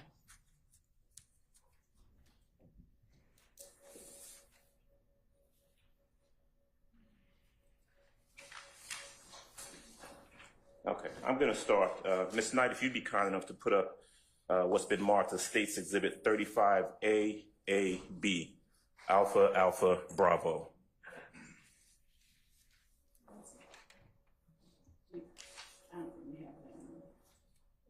It's not on PowerPoint, but you have it in your hand, so you can. All right, tell you what, may I approach the witness, Judge? You may, sir. All right, thank you. I'm going to show you their exhibit, right? 35 Alpha Alpha Bravo. And with the court's permission, if I can stand next to the witness and draw her attention to. Yes, sir, you may. All right. These are the text messages that you were shown earlier. Is that correct? Yes. All right. Would you agree that these are the text messages that purport to be between you and Madam Prosecutor, Ms. Love? Yes. Okay. And your attention was drawn earlier to one text message in particular, which was dated November 26th of 2023. You remember that? Yes. All right. That was the day when, back in November, a number of months ago, when Ms. Love contacted you and indicated that she wanted to talk to you about this 2013 supposed incident, right? Yes. All right. And you remember, of course, that throughout November, from November 26th to about the end of the year, there were a few text messages between you and Ms. Love. Yes. All right. You responded to a couple of them. Isn't that true? Yes.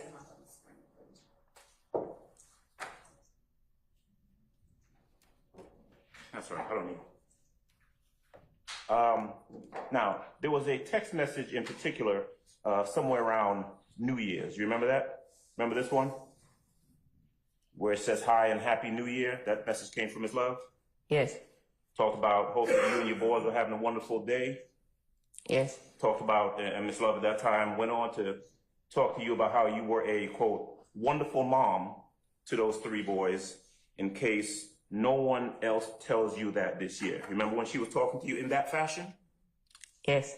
Okay. And you remember her telling you those things as she was talking to you about being a witness for the state in this case, right? Yes. That was about January. Is that correct? Yes. Now,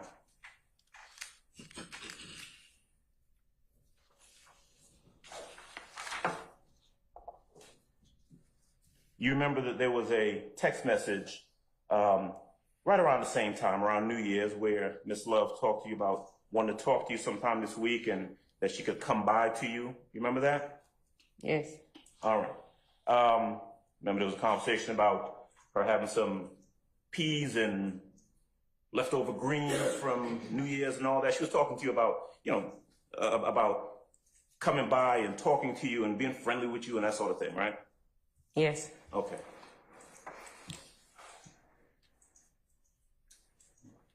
You remember Ms. Love telling you that she wanted to talk to you about questions she anticipated the defense would ask you, would try to get out of you, how you should view those questions. You remember those that being said in those text messages? Yes. All right. And in fact, in those text messages, she kept telling you that she wanted to make it comfortable for you, right? Yes. She told you that, didn't she? Yes. In fact, she said that she wanted to talk to you. She would make it really brief. She wanted the jury, or I want the jury to see the person I met the other day. She's a wonderful person, and I need them to know it. Do you remember when she was talking to you like that? Yes. Okay.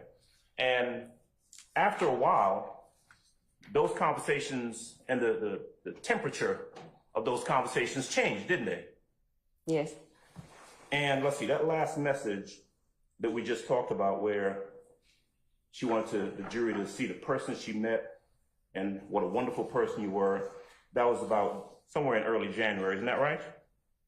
Yes.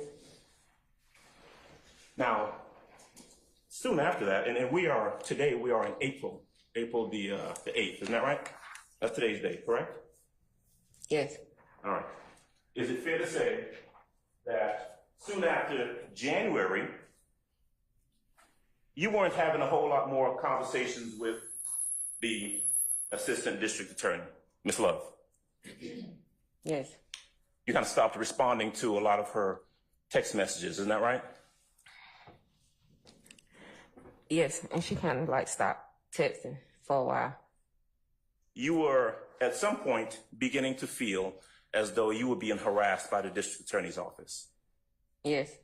In fact, in conversations with whether it was an assistant district attorney or an investigator, they would ask you questions about 2013, right? Yes. You would continuously tell them, look, I don't remember, or I don't know, I don't have nothing to say about that. Is that true? Yes. Nonetheless, they kept asking you questions and telling you that they wanted you to come in and testify, right? Yes.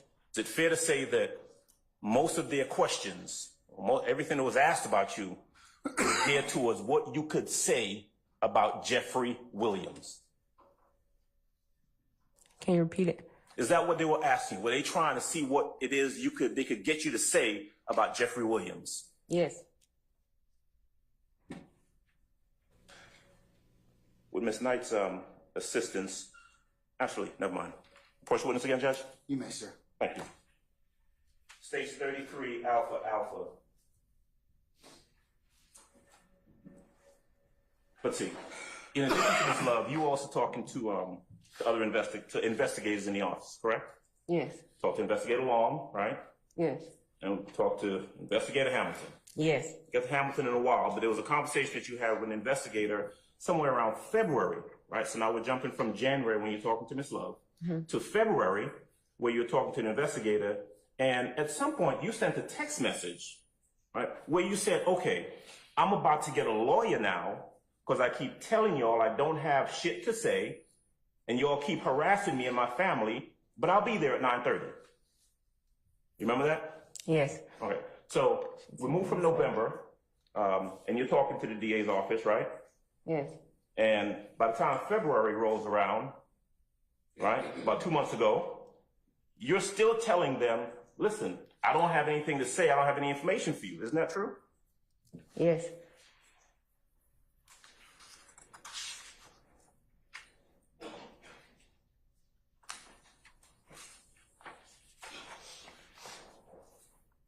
Investigator Hamilton. At some point, you start having some conversations with Investigator Hamilton. Is that correct? Yes. Okay. States Exhibit 34 Alpha Alpha, please. If Ms. Knight would be kind enough to go ahead and put that up on the stand for me, on the screen for me, please. Now, whether you knew him as a investigator or an attorney, what you knew for a fact was that Hamilton worked with the DA's office. True? Yes. I thought he was a attorney. I wasn't sure what he was. Okay, but I mean, certainly you knew that he was calling you and asking you questions and interacting with you on behalf of the district attorney's office. Isn't that right? Yes. And there were times where you would have conversations with him by phone, right? Yes. And I mean, actually talking on the phone, correct? Yes. There were times when there'd be text messages exchanged, correct? Yes. And in regards to your testimony, your testifying, right? Would you agree that your manner of testifying, the way you feel about testifying has something to do with the way the district attorney's office dealt with you? Objection made. I stand a question. You can rephrase, sir. Yes, sir. Well, certainly you had conversations with Hamilton, right? Yes. Now, is it fair to say that although we saw these some, and we'll talk about them in a bit, some text messages that were put up on the screen, right? They don't capture all of the interactions between you and Hamilton, right? No. Now, were you imagining it when you said that you thought that Investigator Hamilton was acting like he wanted to date you? Objection, Your Honor, in the form of a question. I sustain the question. You may rephrase, sir. Yes, sir. Let me pause on Hamilton for a second. I want to go back and ask you something about Ms. Love and your conversations with her. You remember that you were asked questions about whether or not you were comfortable talking about this incident. Ms. Love, you remember those questions? Yes. You remember that you said she made you uncomfortable, correct? Yes. She made you feel in your conversations with her like you wanted to harm yourself, true? Yes.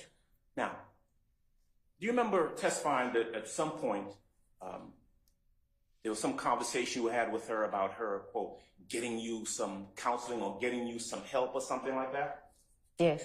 Did you ever perceive that the counseling that you thought she was referring to was her locking you up to bring you here to testify? Did you ever think that was going to happen? Objection, Your Honor, as to the No. form of the question. I sustain the question. They did lock you up though, didn't they? Yes. So that you could come in here and testify, right? Yes. Even though you told them, look, I don't have anything to say, I don't remember anything about this, right? Yes. An answer. I sustain the question.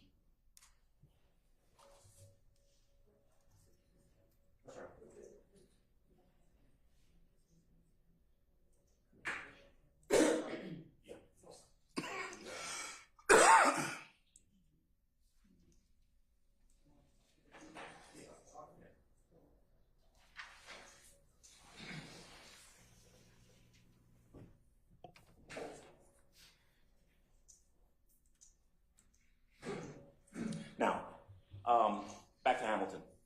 So you would agree with me that you were talking to this Mr. Hamilton about the same time that you were sending those text messages going back and forth that we saw in early February. Is that about right?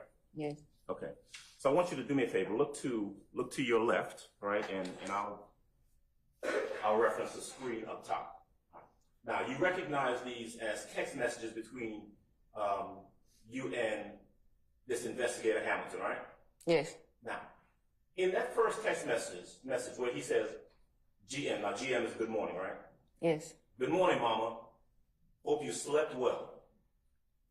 Now, is that generally how he would communicate with you, how he would address you? Objection, paid. I sustain the question. Did he address you as Mama on more than one occasion? Yes. And if we can go down a bit towards the bottom of that page. All right. So on Wednesday, February the 7th, at about 5:48 p.m., he sent you a text message, this investigator for the DA's office, saying, call me one more time, then I'm out your hair for the night. You remember that? Yes. Now, how about the next one? That same night, Wednesday, February 7th, 6:45 p.m., where he says, hit me up if you're bored later. We're not going to talk shop. Remember that text message? Yes. Did you talk to him later on? Yes. Did y'all talk shop? Yes. What do you want to talk about?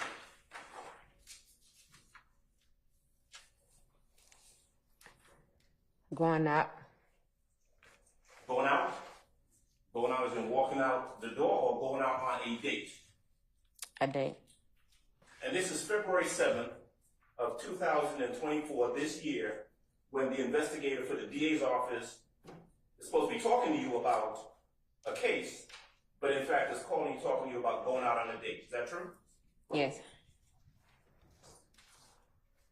Did the fact that this employee of the district attorney's office was trying to date you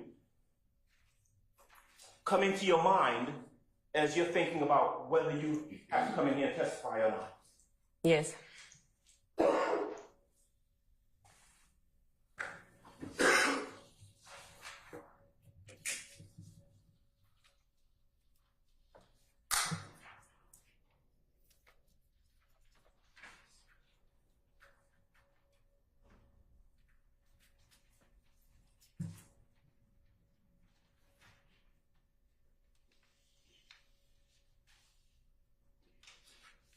You were shown earlier one of the exhibits, text messages between you and Mr. Hamilton. And just to be clear, I asked you a little bit earlier about how many times it is that in these conversations with you, he referred to you as mama. Let's see.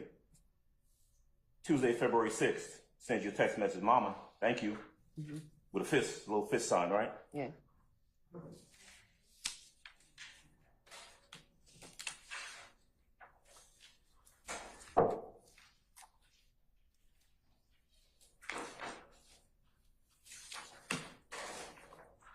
Sunday, February the 11th, sent you a text message early in the morning. Talking about, good morning. Hope you slept well, mama. Remember that? Yes.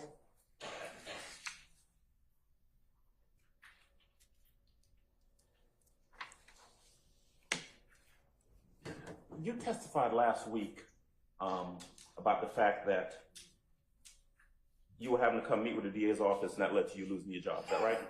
Yeah. Now, when Investigator Hamilton told you, don't worry about that, I can help you get another job, was that in a text message or was that a phone conversation that you had with him? Both.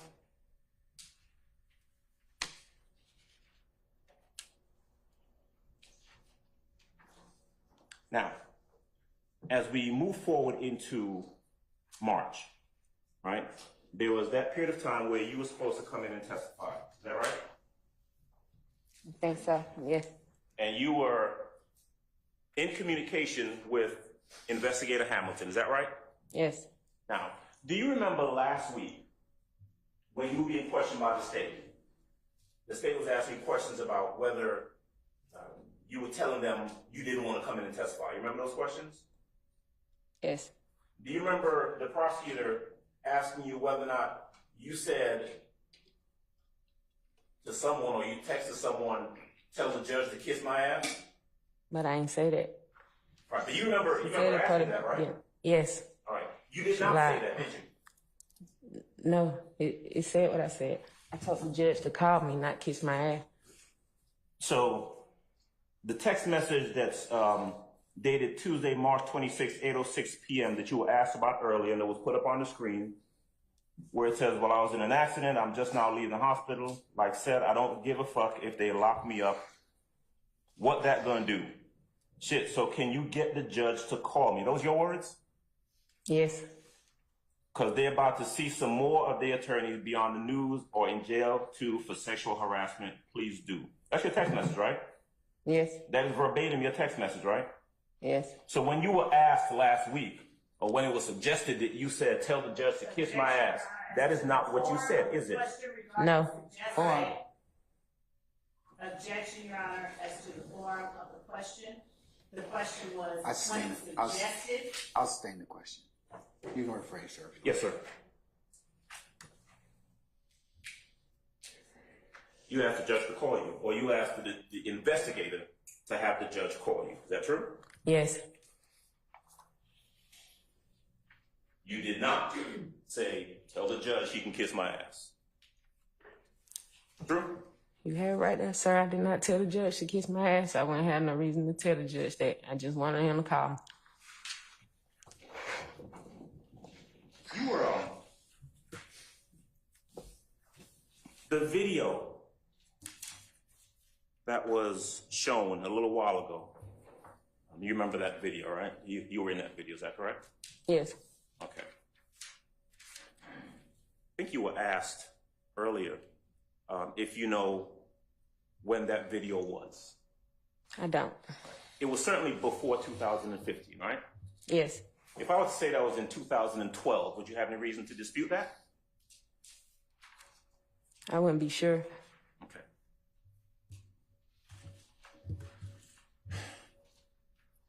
At any of the times when you met with and spoke with anyone from the DA's office in regards to coming in here and testify? Were you ever shown that video and said, hey, we're going to show you this video so you can help enlighten the jury about this RICO case? Anybody ever show you the video and ask you that? No. Is there anything in any of that video, anything, that has anything whatsoever to do with the 2013 incident you've been asked questions about? No. Is there anything about you wearing red, throwing up whatever kind of signs, or whomever it is you're with in that video that tells us anything about what happened in 2013? No. I stand question. So we ask the witness's answer be stricken. Ladies and gentlemen, you need to disregard the witness's answer. And Ms. Benny, if there's an objection, stop talking. Oh, okay. Okay, immediately, and let me rule upon that before you complete, okay? All right, thank you.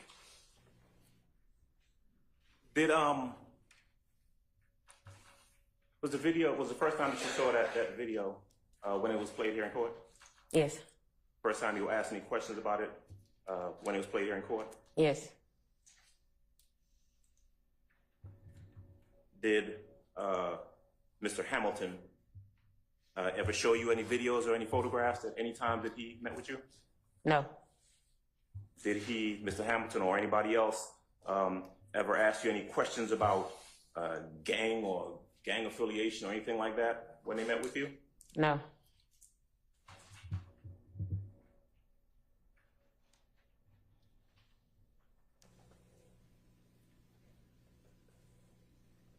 Why exactly, you asked a couple questions earlier, and I want to just jump back to this for a quick second, about your meeting with Mr. Hamilton, and I think Mr. Atkins. You remember being asked those questions a little while ago? Yes. Okay.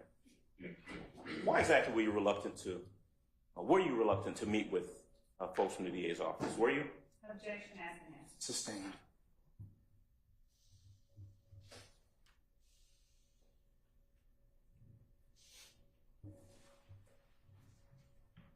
All right. Back to 2013.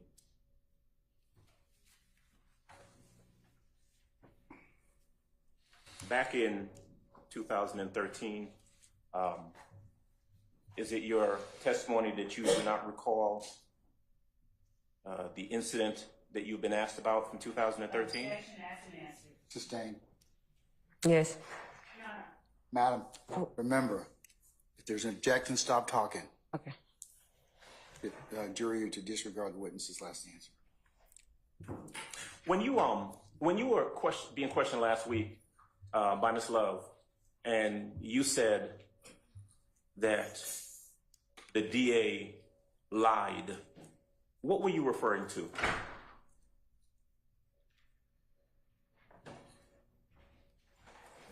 I don't know.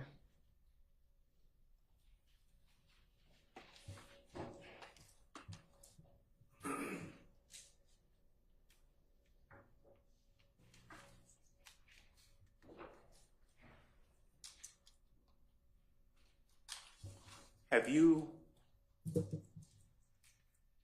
2013, since 2013, let's see, 2013, then in 2015 you went into custody, is that right? Yes. You were in custody for a couple years? Yes. You came out when? May 2017. One more time? May 2017. 2017? Yes. You've not been back in since that period of time, right? Yes. The first time that you had a conversation or asked any questions about this 2013 thing was when?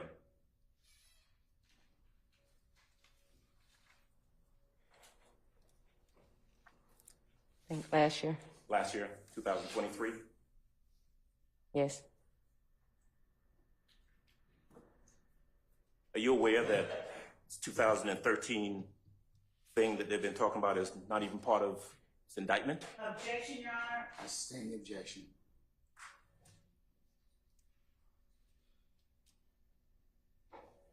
You know whether your name is in the indictment anywhere? Your Honor, objection. Sustain the objection.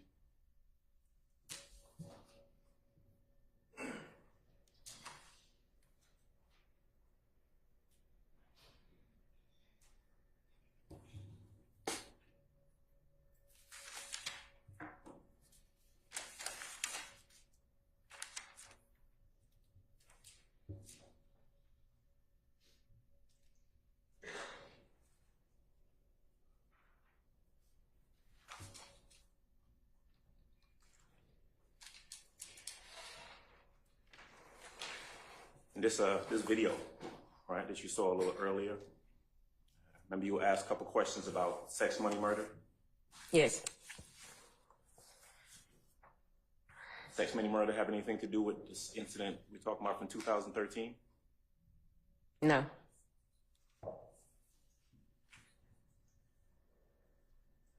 One moment, please. Yes, sir.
When you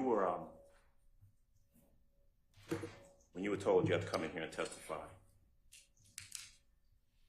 you were assured by the state that your face wouldn't be shown, right? No. Was that your face that was shown in the video that they played a little earlier? Yes. That's all I've got. Any other examination, counsels? All right, anything further? State? Yes. No? I'm sorry. Is there anything further? Yes, Your Honor, just briefly, regarding the questions asked by Mr. Adams. Probably about 4 more questions. All right, let's see. Thank you, Judge. Ms. Bennett, you were asked by Mr. Adams about State's Exhibit 34 Alpha Alpha. And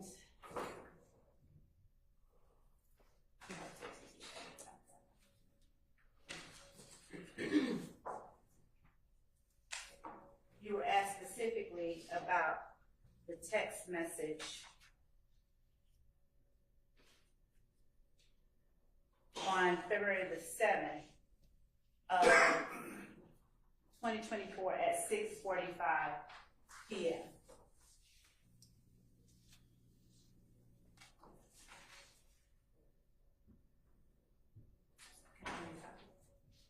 Exhibit 34 Alpha Alpha. Mr. Adams, did you keep 34 Alpha Alpha? I think so. It should be available with the rest of them. I'll have to take a look.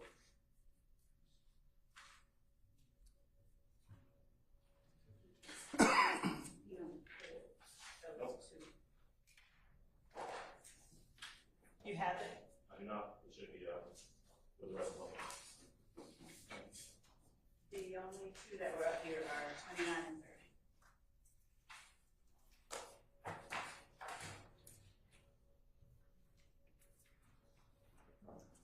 34. Okay.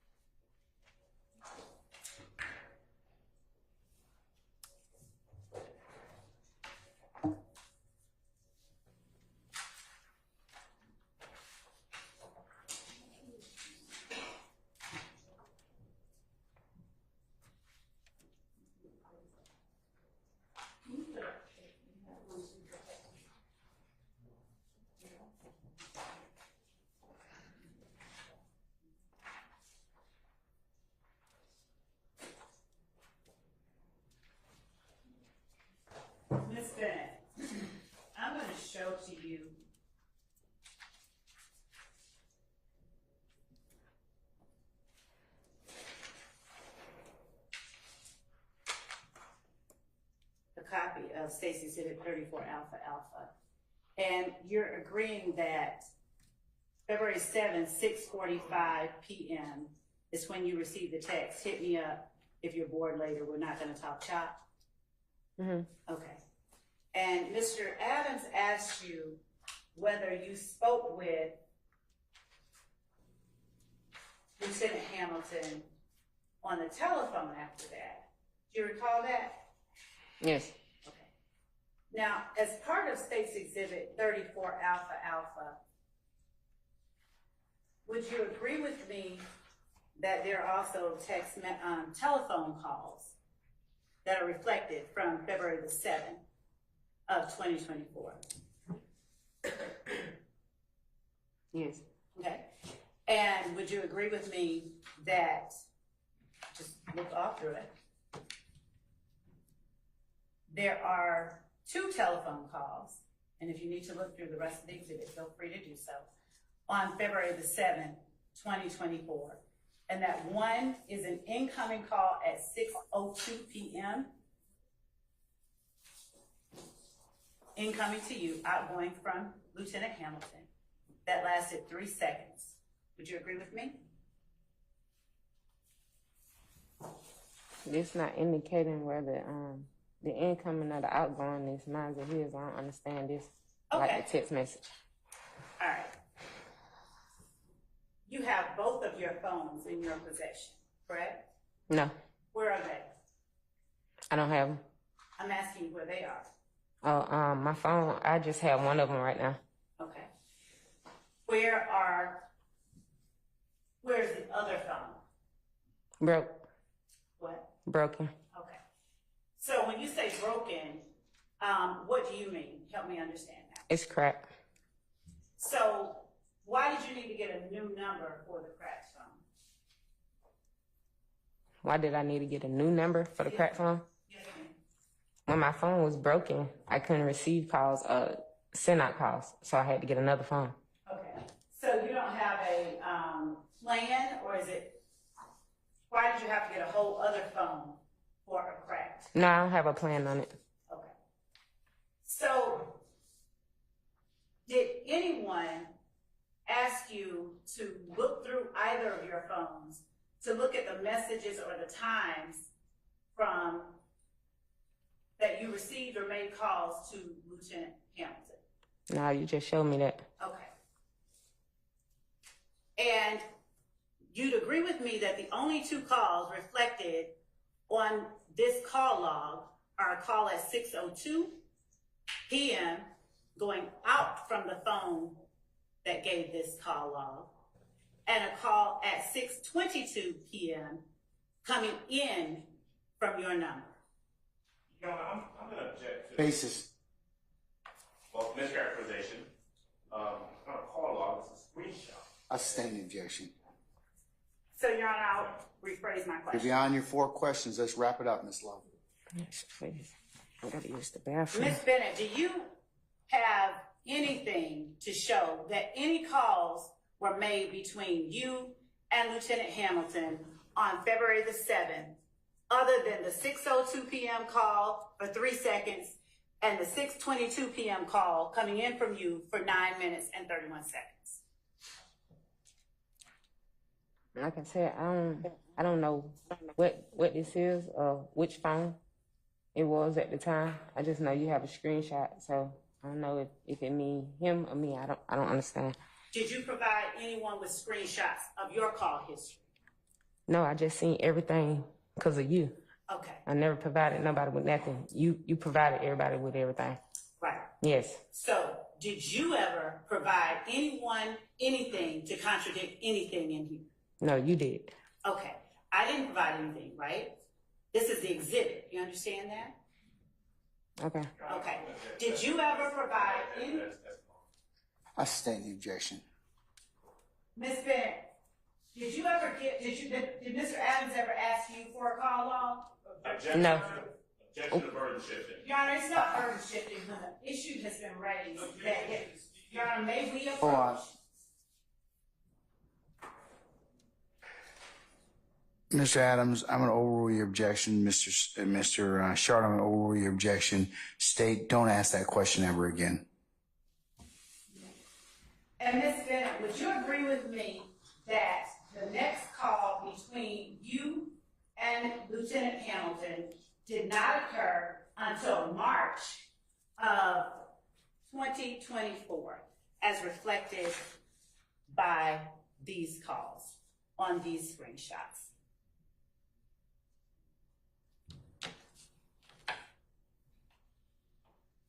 Repeat the question. You want repeat the question? You want me to answer? Would you agree with me that after the two calls on February the 7th, one at 6:02 p.m., one at 6:22 p.m., the next call that you got from Lieutenant Hamilton or made to Lieutenant Hamilton occurred one in February, on February the 9th?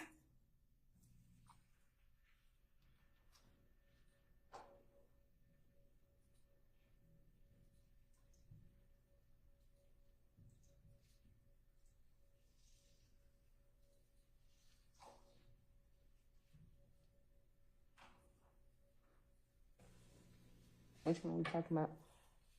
All of the calls. After February the 7th, there were two calls made on February the 7th, and both of them were before that text message was sent to you by Lieutenant Hamilton. Isn't that correct? I'm not sure.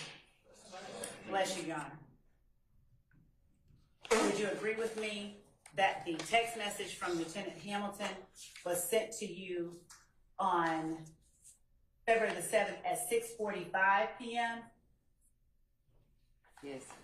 And the only two calls that were made between you and Lieutenant Hamilton were on 6:02 p.m., that's before the 6:45 text, and 6:22 p.m., before the 6:45 text? Yes. And the next call that Lieutenant Hamilton either received from you or made to you wasn't made until February the 9th. Would you agree with me on that? Check, Your Honor, best evidence. I'm going to sustain the objection on other grounds. It's been asked and answered. Let's move on, Ms. Sloan.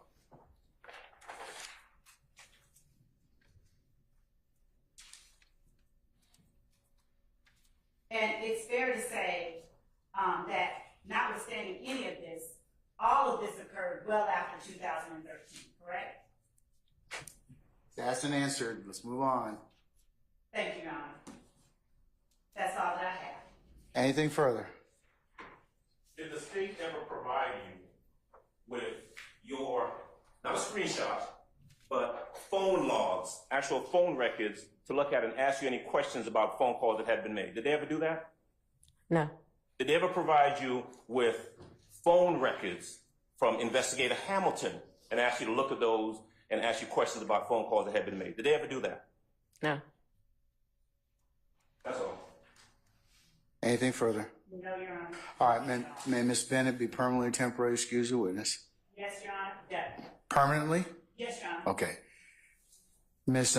Bennett, I'm going to permanently excuse you as a witness. You're free to go about your usual duties and avocation. Just don't discuss your testimony with anybody except the attorneys in this case, okay? And Your Honor, we'll provide an order as it relates to Ms. Bennett's witness. Yes. All right. Thank you, Ms. Bennett. You can step out, please.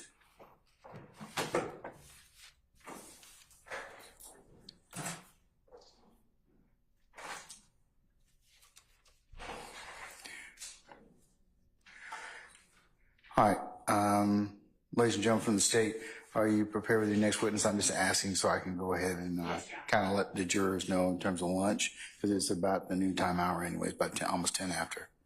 So do you have? We do. Okay, all right. Ladies and gentlemen, let's do this. Let's come back for 1:15 and we'll start. 1:15 we'll actually start and begin the afternoon session, okay? All right. Unless there's anything else, we'll be in recess until 1:15. All rise.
All right. Summon, is it Mr. or Miss Montgomery Porter? All right, summon Miss Montgomery Porter, please. Just have her on the ready. Can we, in fact, hold on, wait a second. Go ahead and summon our jurors, please.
All right, ladies and gentlemen, please be seated.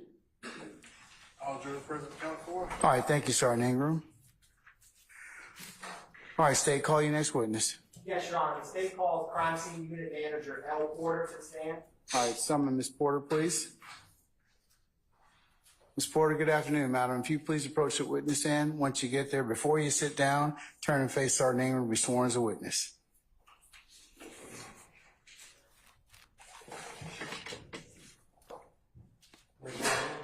You swear affirm testimony to give the truth, the whole truth, and nothing but the truth? Yes. Absolutely.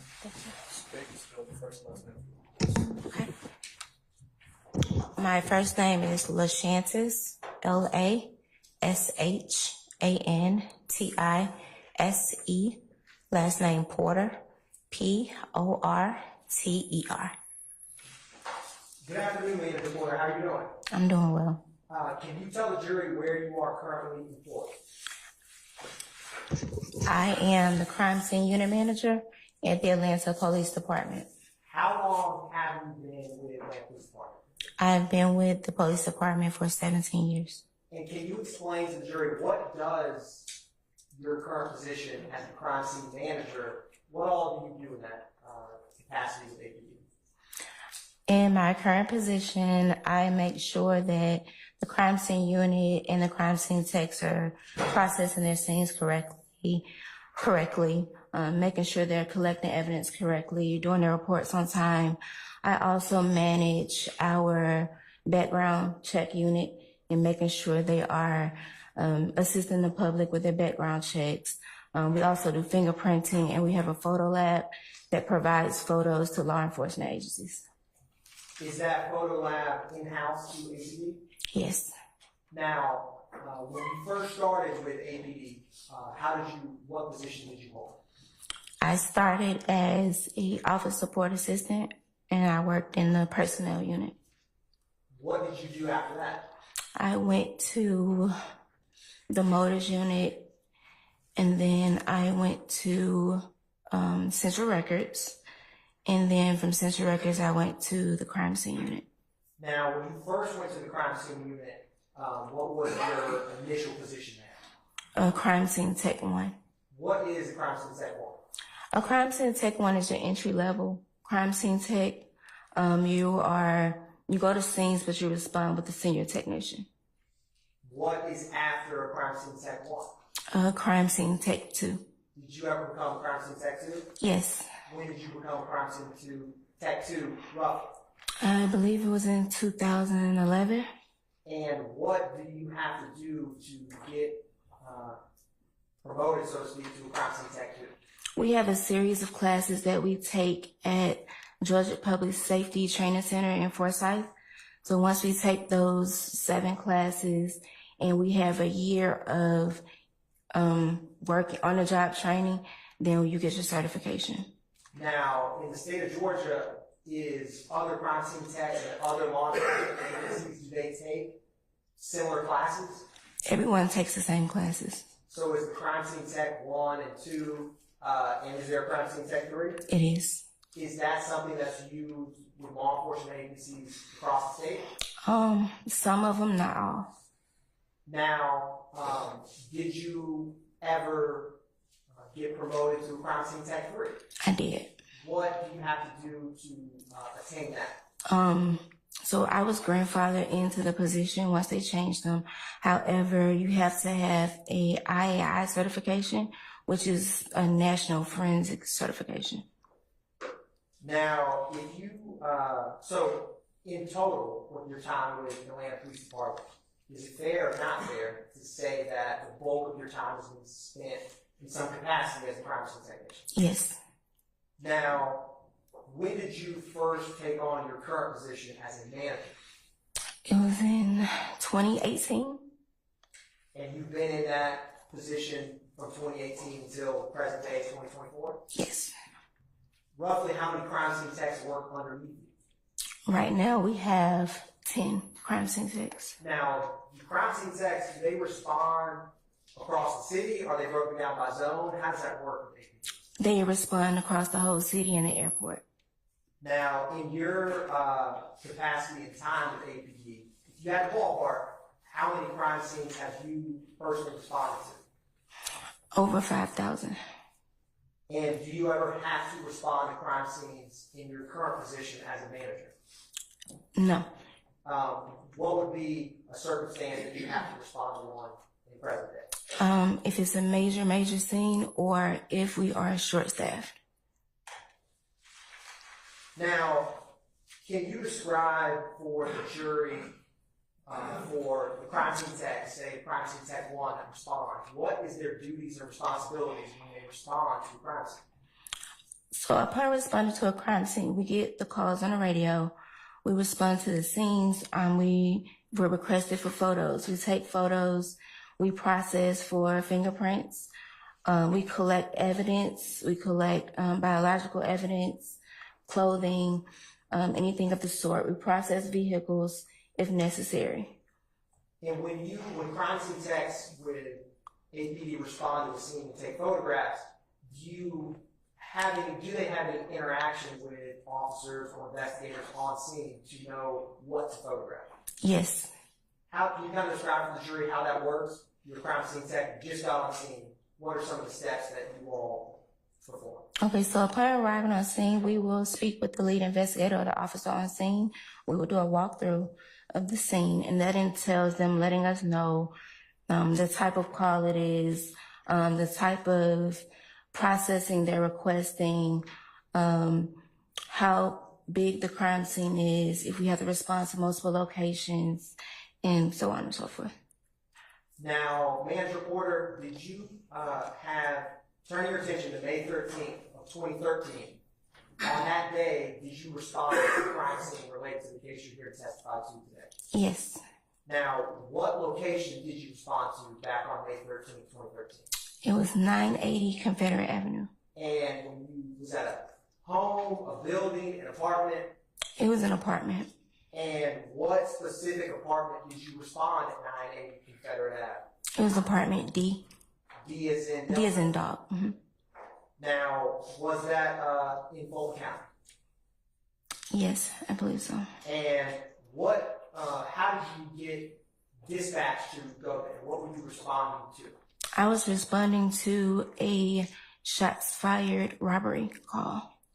And when you got there, can you describe to the jury what you did once you arrived to that scene? So upon arriving on the scene, I spoke with the lead investigator or the officer, and he advised what he had and showed me the apartment to photograph, and from there I processed the scene. Now, when you processed this scene at 980 Confederate Avenue, apartment B, did you do a walkthrough of the scene before you started taking photographs? Yes. And did you, in fact, take crime scene photographs of this scene? Yes. Now, back then, what would you have used to take these photographs? We had a digital camera.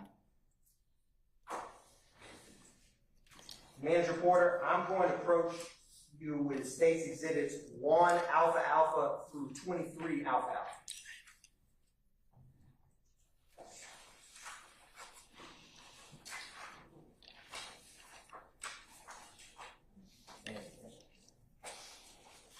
You already shown what's the defense counsel, sir? Show them to the defense counsel, Your Honor. Through 23 alpha alpha. Which are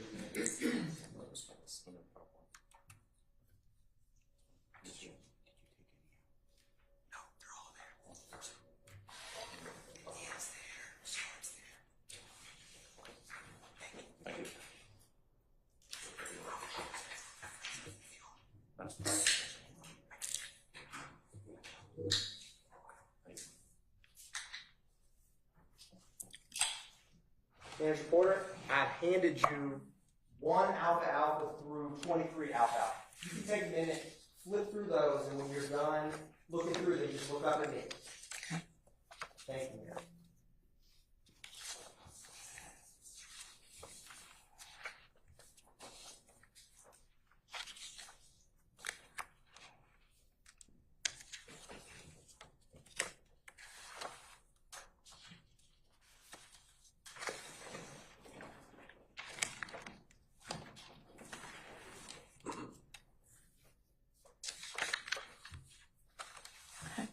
What are State's Exhibits 1 alpha alpha through 23 alpha alpha? The crime scene photos I took at the location. And are they a fair and accurate depiction of the crime scene photographs you took in responding to this scene at 980 Confederate Avenue? Yes. Your Honor, at this time, the state moves to admit and tender evidence, State's Exhibits 1 through 23 alpha alpha at this time. any objection states 1 alpha alpha through 23 alpha alpha? All right, they're admitted and may be published as you see fit. Thank you, Your Honor. Now, I'm publishing State's Exhibit 1 alpha alpha. Manager Porter, whatever, I'm going to walk through some of these. You can use the hard copies in front of you. There's a screen to your left, and then there's one behind you. Whichever of those works the best, we're going to walk through this. Can you turn your attention to 1 alpha alpha as shown on the screen? What does this photograph depict? This is an overall of the location at 980 Confederate Avenue. And why is it important to take an overall photograph? To show the location you're responding to. And does this photograph, is there multiple units that were at 980 Confederate Avenue? Yes. Do you recall how many there were? From this picture, it looks as though there were 4. Now I'm going to publish State's Exhibit 2 alpha alpha. Is that the address of the location you responded to? Yes. Why is it important for you to take a photograph of the address when you respond to crime scene? To depict the address that you're responding to. Publishing State's Exhibit 3 alpha alpha. What is depicted in 3 alpha alpha? Apartment doors C and D. Now, to get up there, did you or did you not have to go up these stairs? Yes, there were stairs. And why did you take this photograph that shows apartments C and D? It was a photograph in relation to apartment D that I was responding to. So it's to show it was 2 doors at the top of the stairs. Publishing State's Exhibit 4 alpha alpha.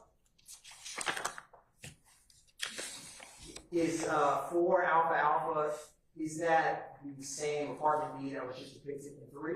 Yes. Publishing 5 alpha alpha. Is this a close-up of the apartment door, B? Yes, it's a close-up of the apartment letter. I'm publishing State's Exhibit 6 alpha alpha. What does this depict, Manager Porter? The overall of the door with a defect in the door. Now, can you describe to the jury what you mean with a defect? What's that? So a defect is any type of damage to an object that wasn't there previously. And do crime scene techs with the Atlanta Police Department, do they classify, is that how y'all are trained to classify things as defects? Yes. And publishing State's Exhibit 7 alpha. Is this a close-up of defect on the door? Yes. Publishing State's Exhibit 8 alpha. Now, what does this depict, man, report? This is the overall of the front door from the inside of the apartment. And publishing State's Exhibit 9 alpha. What does 9 alpha depict? A close-up of a defect in that same door. Now, in the defect we had shown that was on the front, and the defect as depicted in 9 alpha, do they have any relation to one another? Could be. So there was a defect on the front of the door, and is this a defect on the back of the door? Yes. Publishing State's Exhibit 10 alpha. What windows are depicted in 10 alpha? Is that apartment C or apartment D? That's apartment D. Those windows are adjacent to the door, the front door.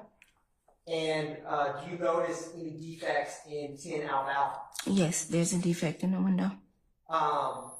The computer screen has pollen because it's a yellow hue. So I'm going to have this stick, Manager Porter, and I'm going to have you show, because it's a little hard to see where this defect is. If I can find thank you, Ms. Love. So if you wouldn't mind, Manager Porter, can you show the jury where this defect is?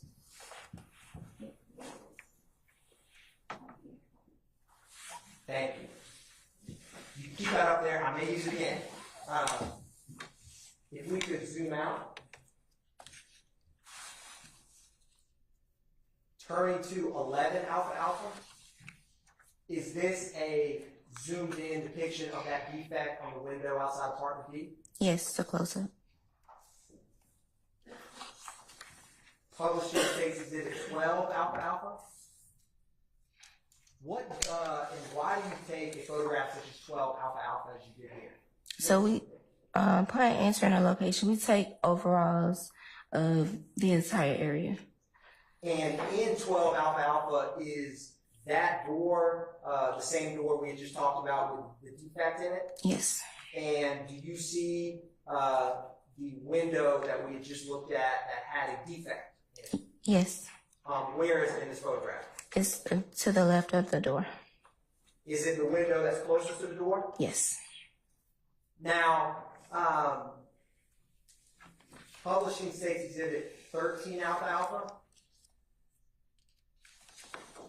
Manager Porter, do you see, or what does 13 alpha depict? I'll start with that. It's the overall of the living area. And do you see the boxes in 13 alpha? Yes. Could you tell the jury what some of those boxes are to be photographed? Shoe boxes and like a pamper box. What can you show? I'll try to zoom in the best we can. Can you point where you just mentioned that there's a Pampers box depicted there? Let me see. If you don't mind, thank you, ma'am. Yes. Now, can you tell what size that Pampers box is? Size 1? Do you have kids yourself, Manager Porter? Yes. Are you familiar with what a size 1 Pampers box, what kind of age does that correspond with? Probably between newborn and 8-9 months. Now, do you see the window that has that defect in it in State's Exhibit 13 alpha? Yes. Can you describe or show the jury where that is? The window. Yes, thank you, thank you.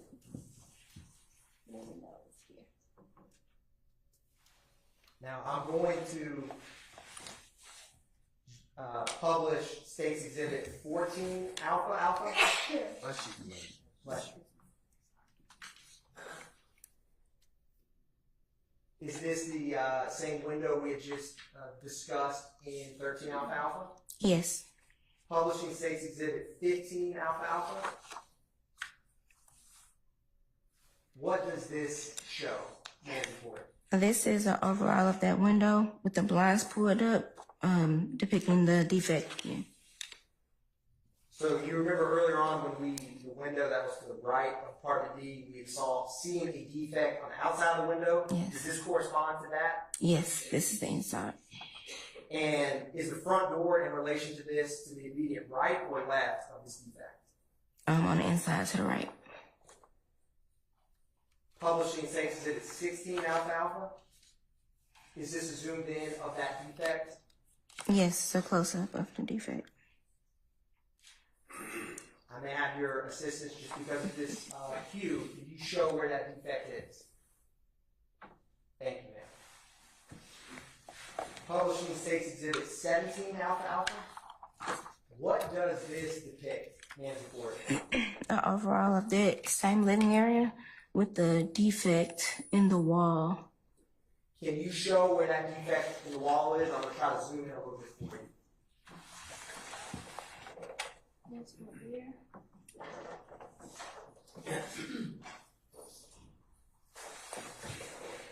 Now, looking at that defect, I want to put back up briefly States Exhibit 13 alpha. Do you see that defect, Manager Porter, that you just showed? Yes. Can you show the jury where that is? And is that over the living room couch area of that apartment? Yes. Thank you. I'm going to go back to 17 alpha.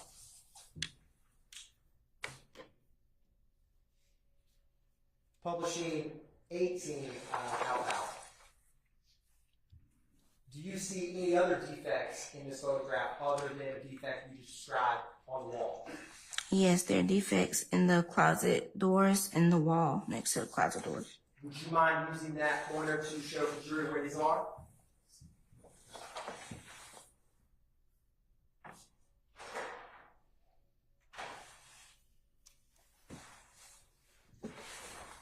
And do you see any other defects if I move this photograph to the left? Yes, to the other closet set of closet doors. Thank you. Publishing States Exhibit 19 alpha. What does this depict, Manager Porter? The close-up of the defect above the couch. Publishing 20 alpha. You see the defects you just described depicted in this photograph? Yes, in the first set of closet doors in the wall. Publishing 21 alpha. And the second set of closet doors. Publishing 22 alpha. The close-up of the second set of closet doors. This is a zoom in of the defects you just described in the closet door. Now, Manager Porter, when you respond and go out to crime scenes, do you ever, after you're done, generate a crime scene report? Yes. Can you kind of describe for the jury what's your process for creating that report? So when we get back to the office, we insert our crime scene report. We use the information from what the officers gave us on scene, which would be the case number, the name, the date, victim, suspect information. If there's a vehicle involved, there's vehicle information, the address, and their identifying numbers, their name, unit numbers, and radio number. Now, in this crime scene report, do you ever provide any descriptions or break down the photographs that you took if you took some on scene? Yes. How are they broken down? By photo narrative. We break them down one photo, one by one. And do you also describe in this report what you did when you responded on scene? Yes. Now, in this case, when you took the crime scene photographs, did you take any other photographs of any other units at 980 Confederate Avenue, that building, No. If you had been requested to take, if you had responded there or needed to take photographs of the entire building shot up, would you have taken those photographs if there was additional defects to photograph? Yes. Now, I want to approach and hand you 54 alfalfa, which is the crime scene report.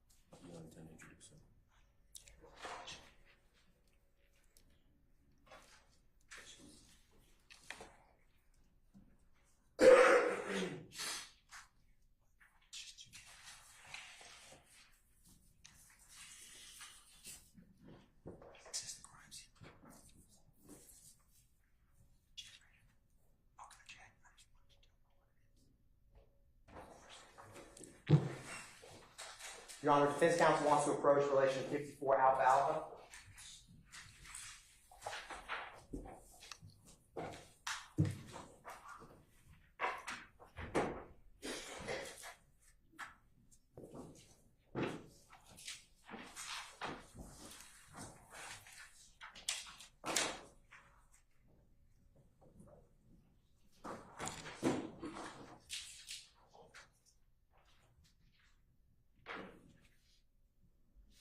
Yes.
Now, Manager Porter, did you create a crime scene report in relation to this case? Yes.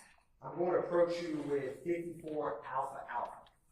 And to look through that and look up at me once you are comfortable with that document, if you are.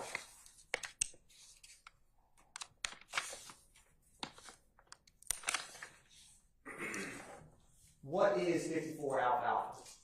It's my crime scene report from May 13th. And how do you recognize it? It has my name on it. Is it a fair and accurate depiction of the crime scene report you generated when you responded to 980 Confederate Avenue on May 13, 2013? Yes. At this time, the state moves to tender and admit into evidence 54 Alpha Alpha, Your Honor. Any further objections? Previous objection. Okay, very noted. I'm going to admit state 54 Alpha Alpha with objection. Thank you, Your Honor. Now, Manager Porter, does crime scene reports have what is classified as a NCIC number on it? Yes. What is an NCIC number? It's the crime reporting number for that particular crime. What was the NCIC number for this case? 1207. What does that correspond to? A robbery in a residence with a gun involved. Now, once you create that crime scene report, when did you generate this specific report in this case? On May 17th. Is that usual or unusual to have a report generated days after you respond? Not unusual. Now, in the photographs you took that we have just walked through, did those photographs go through that APD lab that we had discussed earlier? Yes. Can you describe how does the photo lab work once you're fresh off the scene at 980 Confederate Avenue, you go back to the lab? How does that process work? So when we get back to the office and we do our reports, we put our photos on a disc. We place the report and the disc into an envelope, and we send it downstairs to our photo lab. Now, is this like, so once the photo lab gets it, they process the photos? Yes. And do they make any documentation or after the photo lab processes it at APD? They document whether the correct number of photos they say on the report is on the CD. They document whether the photo descriptions are what they depict on the picture. Now, do you know what day the photo lab completed reviewing the photographs in this report? I don't know what day they completed, but they received it on May 20th of 2013. And do you see the initials of someone who worked in the APD photo lab that would review this back on May 20th, 2013? Yes. What are those initials and who was it? RT, Ronald Thomas. Is that someone that you worked with? Yes. Now, I want to, you've admitted, but I have not yet published case exhibit 23 Alpha Alpha. I'd like to do that now. Manager Porter, are you right or left-handed? I'm right-handed. And so what hand do you use to shoot the photographs that you use when you're on scene? My right hand. So in this photograph, 23 Alpha Alpha, is that your hand that's depicted in the photograph? No. And how do you know that? Because they're not wearing gloves. And do you wear gloves when you handle items on scene? Yes. Now, what is 23 Alpha Alpha? It's a picture of a cell phone with two men on the front. What kind of cell phone was it? Metro PCS Samsung. And whose cell phone was it? Okay. Your Honor, I have a response.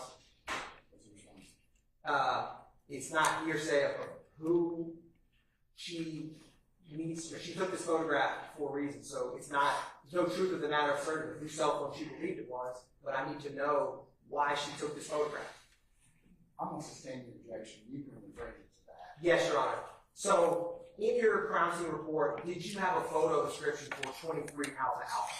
Yes. What was the photo description that you put in your crime scene report for 23 alpha alpha that's depicted on the screen? Your Honor, if that came from hearsay, then I'll object. Let me see it, please. I see that. Yes, you can, Your Honor. Or it's on the screen, Your Honor? No, let me see. Yes, Your Honor.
Manager Porter, who was when you responded to the scene, was the victim on scene?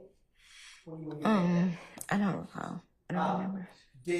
Who was the victim that you was at this scene, that you responded to? Who's the victim? Yes.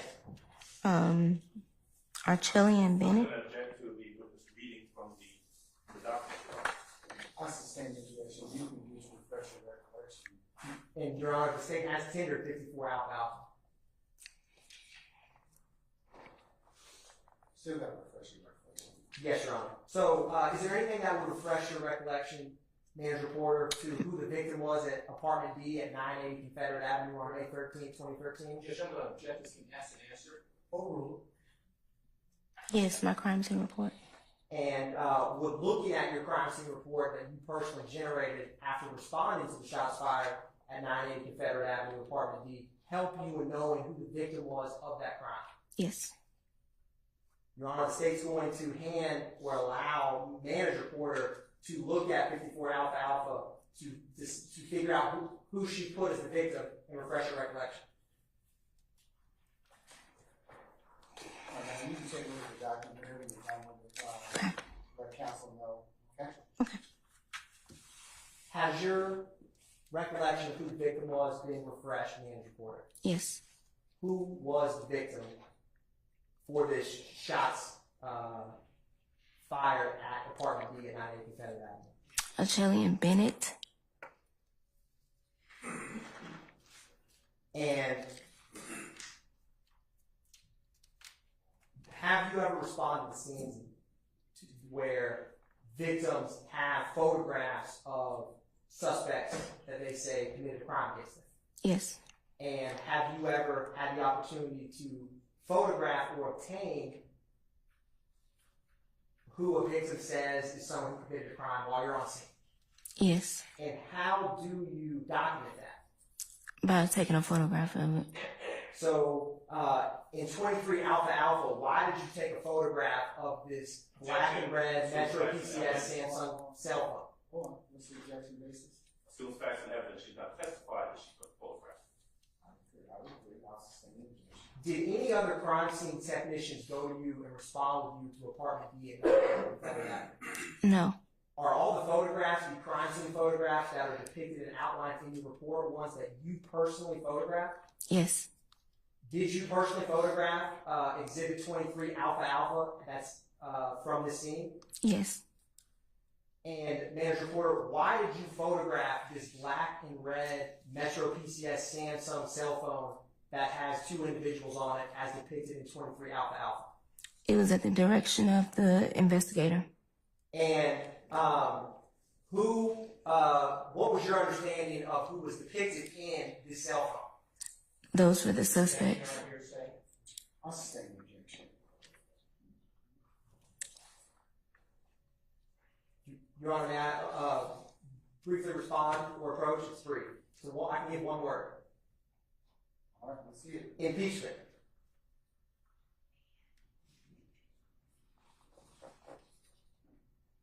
Now, I'm also sustain the objection. And, Your Honor, effect on the listener would be the state's secondary response. Why she took this? As to our witness? Yes, Your Honor. Thank you, Your Honor. So, Manager Porter, when you took this photograph, why did you take it? The investigator asked for me to take it. And would you, if you took a photograph of the cell phone that the investigator asked, did you take any photographs of any other cell phones from this scene? No. Did you take a photo? How did you know what was on? How did it become this specific photograph on the cell phone? Who? Not just a blank screen or just have a timeline. Why does it depict these two individuals? Somebody brought it up. Speculation. Hold on, I didn't.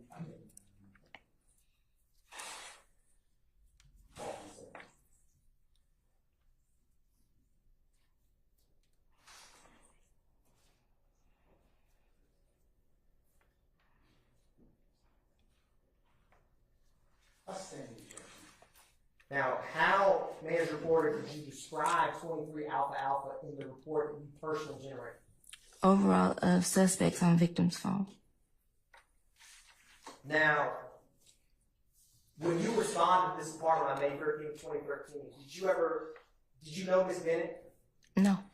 Do you even know, or did you know back then who was depicted on the cell phone that you took a photograph of? No.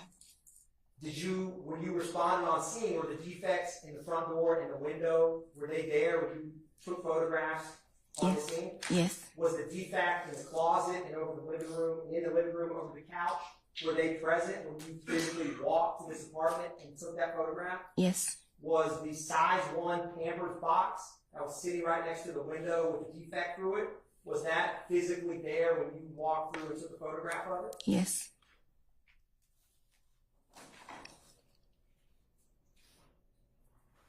And Manager Porter, was the entire building shot up or just apartment D when you responded on May 13th, 2013? Objection, Your Honor, cause for speculation. When you personally responded to that, if there was, did you see any other defects or bullet holes in that building that you inspected? I didn't. And if you would you have taken a photograph? Would that have been something significant to document when responding to shots fired on the robbery call? Yes.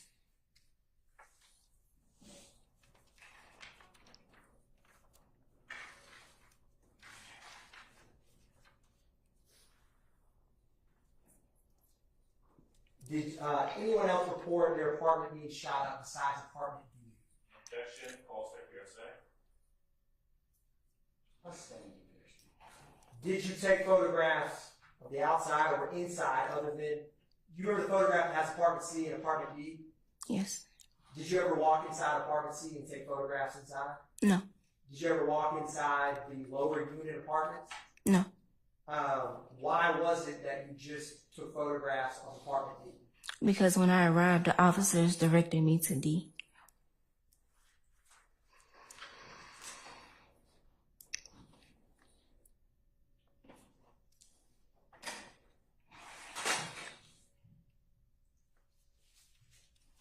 One brief moment, Your Honor.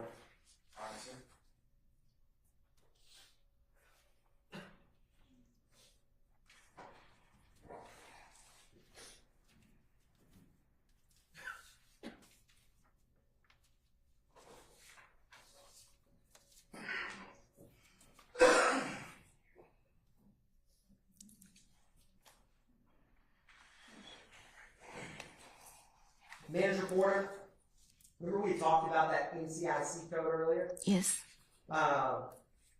In your crime scene report, how was it described? Was it something additional than just shots fired? Was there some other crime that you responded to? Robbery. Robbery?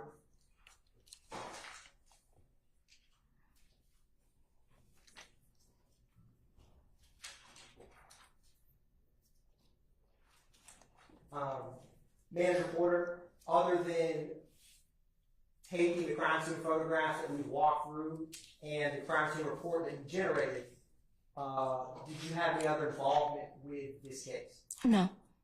Did that conclude your involvement? Yes. Thank you, Manager Porter. No further questions by the state at this time. The police council may have. Cross.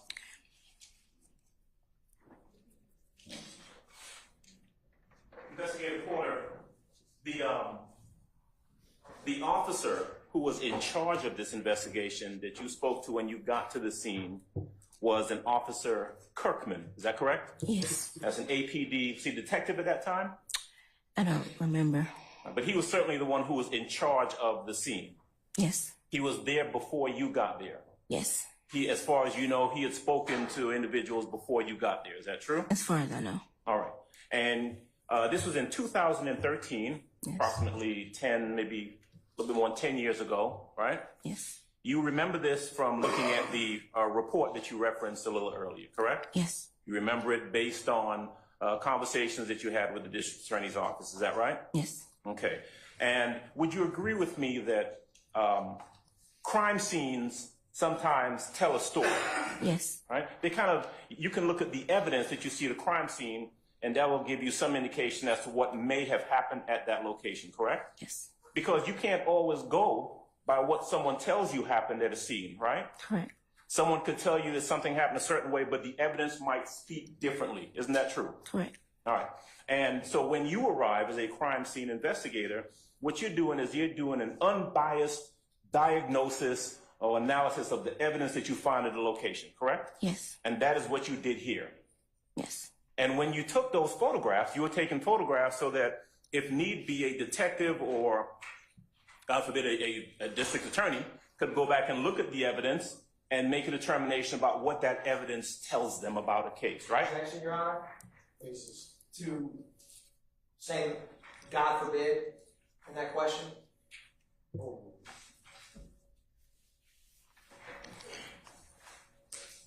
I'm going to ask the indulgence of Ms. Knight, please, if in regards to putting some of those photographs up, and I'll note them one by one if you don't mind. That's okay. Is that okay?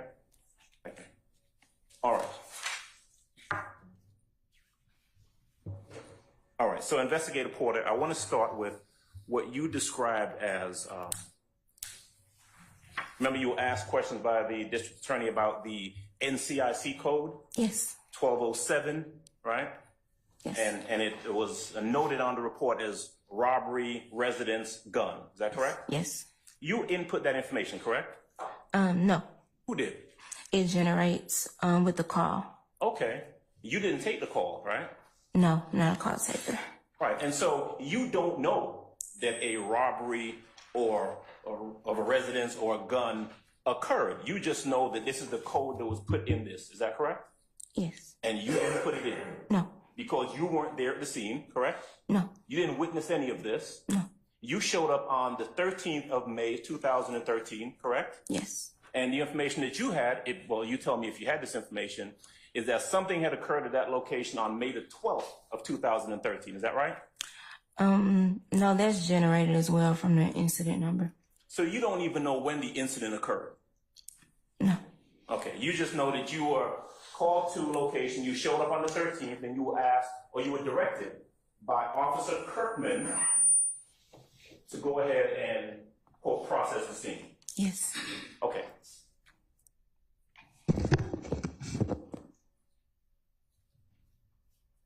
Now, you get there, and we're looking at State's Exhibit 1AA. This is the apartment that you arrived at, correct? Yes. All right. You go up those stairs, and behind the bushes or the branches is apartment D at 980 Confederate Avenue. Is that correct? Yes. All right. If we can move forward, please, Ms. Knight, to State's Exhibit 2AA and 3AA. All right. That's apartment D. Is that correct? Yes. And one of the things that you pointed out to the jury a little bit earlier, let's go to 4AA, is the door of apartment D. Is that right? Yes. Now, just to be clear, when you got there, Officer Kirkman didn't give you any instructions about any place else, right? Correct. He wanted you to focus on D. Yes. You have no idea whether or not there was anything involving C, A, Q, I don't know. All you knew about was you were directed to apartment D, right? Yes. Okay. And so you weren't doing an investigation of your own. You were essentially following the instructions of Officer Kirkman, correct? Correct. All right. You had no idea about any statements that had been given to Officer Kirkman by anyone before you got there, right? No. Okay. You are obviously not in a position to pass upon or to talk about the truthfulness of any statement given to anyone before you got there, right? Don't answer that. Don't answer that. Improper. Okay, I'll rephrase. So you get to the apartment, and you're directed to the door of apartment D, correct? Yes. All right, we can go forward to 5AA, please. All right, that's a close-up of the letter D, all right? And then 6 is a closer-up shot of the door, is that right? Yes. Now, you've got that pointer in front of you. Actually, may I just step up? Oh, yes, sir. All right. So you've got it over there to your left, but I guess you should probably turn around and look around for it. All right. So right here we've got what you described as a defect. Is that right? Yes. And for purposes of educating the jury, a defect just means that there's something there in the door that is not normal, right? Something has caused this defect or indentation in the door, correct? You don't know what it is. You don't know the circumstances under which it occurred, right? Now, but let's go to 7AA. All right. Now, tell me if, as you look at 7AA, this close-up of the defect, whether you can tell what it is. What you mean? It's a defect? Right. It is not a hole, is it? No. In other words, I'm sorry, I didn't mean to interrupt you. Go ahead. No, it's just a defect. Okay. And do me a favor. It's my fault because you're facing me, but Madam Court Reporter is behind you, so when you speak, make sure you speak loudly enough so she can pick you up. Okay. Otherwise, I get in trouble. All right. And so what you've got is a defect right there on the door, but not a hole that goes through the door, correct? Correct. All right. Now, are you able to tell from looking at State's Exhibit 7AA whether that appears to be a hole that has been patched? No, I can't tell. Okay. Oh, but what you can tell is that it's not a clear through hole. There's nothing going through the door, right? Correct. All right. Let's go to State's Exhibit 8AA, please. Now, that's an interior shot of the inside of that same door, correct? Yes. All right. 9AA. All right. 9AA appears to be a defect on the inside of the door. Is that correct? Yes. All right. Let's see what 10AA is. Okay, let's go back to 9, please. All right. Is there any way to zoom in on that, Ms. Knight? All right. As you look at that zoomed in image of 9AA, which is the inside of the door, would you agree with me that that defect is not a hole? There's nothing that, it's not a through and through hole. Is that correct? Correct. would you agree with me that it appears to be patched in some way? There's something inside of that defect, is that right? Objection, Your Honor. Counsel testifying. Does the defect in States 9AA appear to be a hole that is patched? Objection, Your Honor. Speculation. All right. Based on your experience as a crime scene technician, crime scene tech 1, 2, 3, and now manager, does the States 9AA appear to show a defect that is a patched hole? Objection, Your Honor. Does States 9AA show a hole that goes straight through the door? No.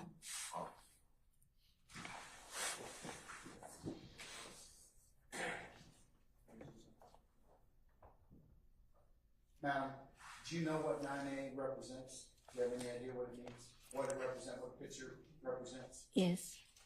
Want to tell us? It's a defect to the door. You don't know how it's caused. No.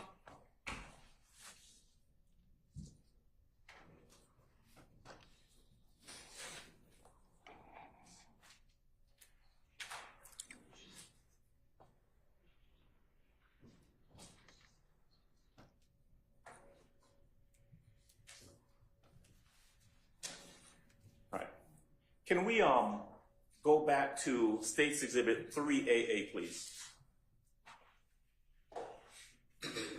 Okay. Ms. Knight, is it possible to zoom in a little bit over there on C, on door C?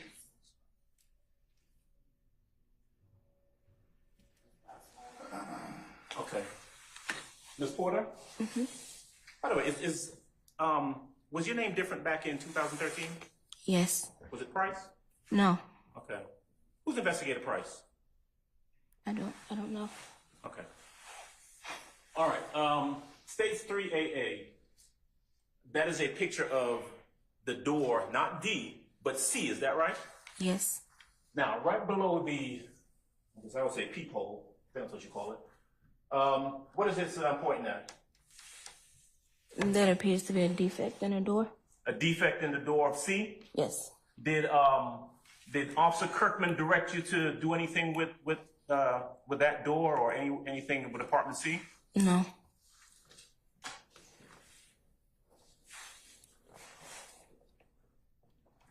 Right. Can you see where I'm pointing right here? Mm-hmm. What does that appear to be? I can't tell. I'm not sure. Okay.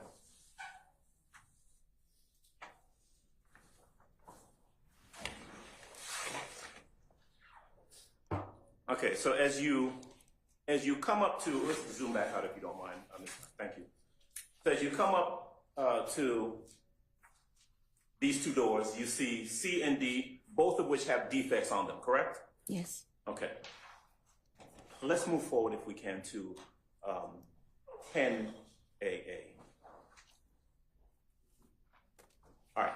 10AA is am I correct that is a picture of the exterior of the window that is to the right of door D?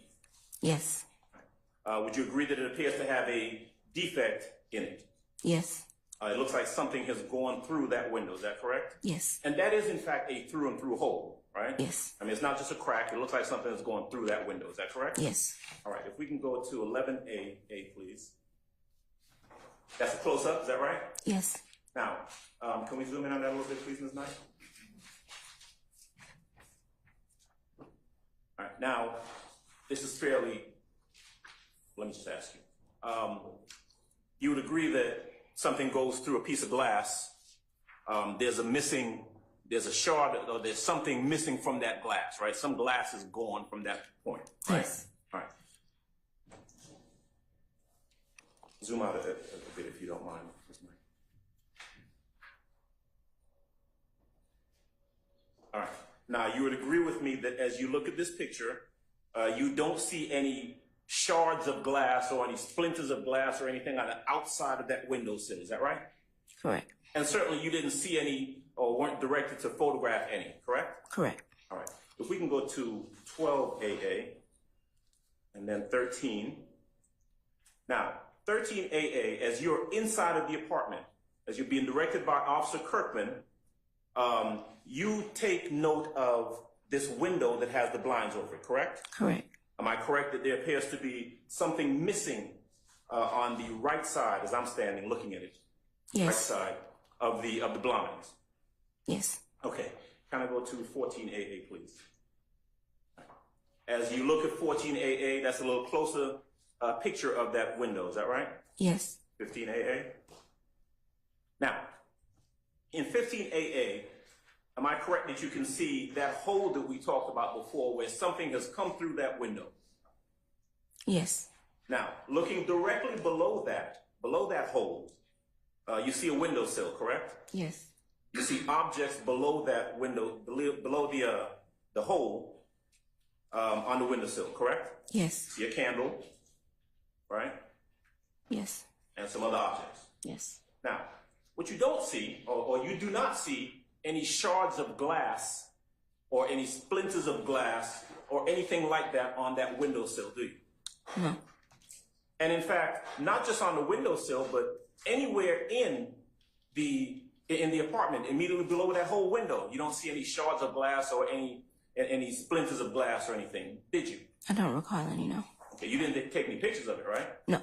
If you had seen some, you would have taken pictures, right? Yes. Because that, again, would have helped to tell a story about what you're seeing at the crime scene, correct? Yes. Now, let's go to 16AA. And 17? 17AA, you were shown earlier. This is a picture of the interior of this apartment, is that right? Yes. And again, you're seeing defects in this apartment, but you have no idea personally as to how or when they got there, correct? Correct. So as you look at the defect above the couch in State's Exhibit 17AA, you have no idea when that defect got there. No. You have no idea how it got there. No. 18AA, please. Now, 18AA, you would agree, is a little closer up shot of that defect above the couch? Yes.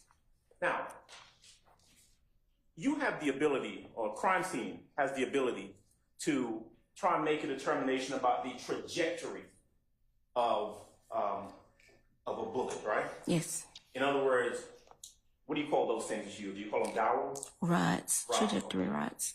Wooden rods, where if you have a bullet defect on one location and another one on another location, you can use those rods to try and determine what direction the bullet traveled in, right? Yes.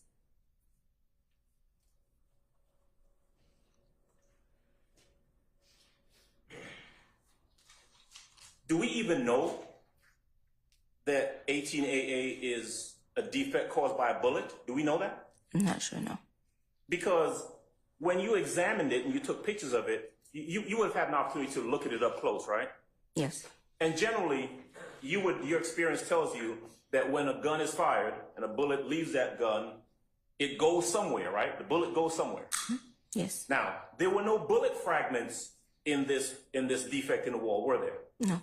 There were no shell casings found anywhere inside of that apartment, correct? No. There were no shell casings found outside of the apartment, true? True. No. As you sit here right now, you don't know whether or not this bullet defect above this couch has anything to do with the bullet defect on the window that we looked at earlier, do you? No. Let's go to 19AA. That's a little closer up picture of that defect, is that right? Yes. Can we zoom in on that, please, Ms. Knight? Now, as you look at this photograph, does there appear to be anything on the inside of that bullet defect, patching or putty or anything like that? No. Let's go to the next photograph. I think that's 20AA. Now, 20AA is a picture of a closet door and some other stuff, right? Yes.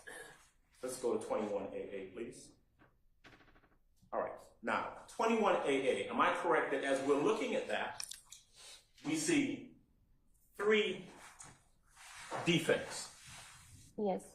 You've got one here on the wall, correct? Yes. And what appears to be 2 on this closet door, is that right? Yes. All right, can we go to 22, please? All right, now, I want to draw your attention first to the middle defect.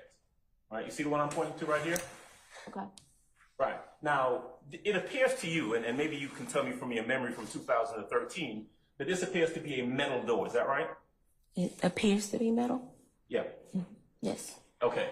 And the defect that I'm pointing at, the one in the middle, does it appear to you as though the metal is, or the defect protrudes outwards? Yes. Right. It doesn't look as though something is going in. It looks as though something has come out. Is that correct? Yes. Objection, Your Honor. Calls for speculation. I'll stand first. Yes, sir.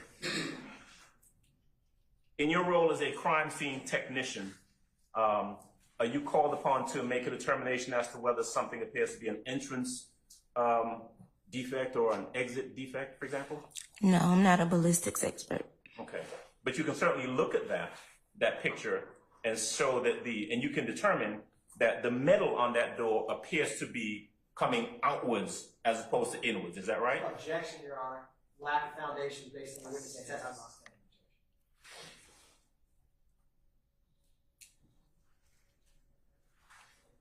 All right. Ms. Porter, let's see. So in this photograph, 22AA, we've got 1, 2, and 3 defects. Is that correct? Yes. All right. Can we go to 23AA, please? 24, actually go back to 22.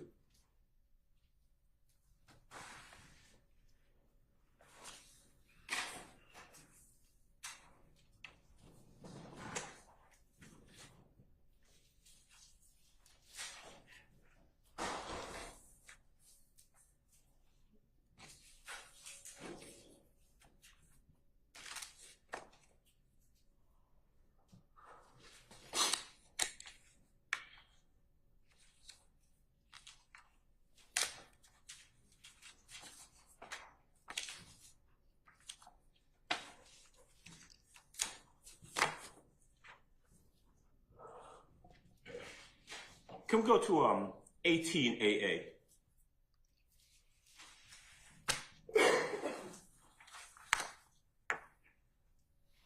All right.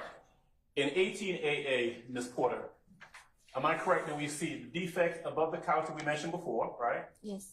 The defect to the right side of this, or to the right of this closet, correct? Yes. A defect in the one door of the closet, right? Yes. Let's see, 1, 2, 3, a fourth defect on the edge of this side of the door to the closet, correct? Yes. Mm-hmm. Yes? Yes. And then if we move over here to this other closet, there's also a defect here, is that correct? Not. It appears to be. I'm sorry? It appears to be, yes. Okay. So if we're counting the defect that we see on the inside of this apartment, we've got 1, 2, 3, 4, and 5, is that correct? Yes. And remind me again how many holes we saw in the window. Just one. And remind me again whether or not there was a through and through hole in the door. No. Okay, so we've got one defect in the window that appears to be something coming in the window, right? Yes. We got 4 defects on the inside of the house, of the apartment. Yes. 1 and 4 don't correspond, right? You said 1 and 4 don't correspond? Don't correspond, right? No.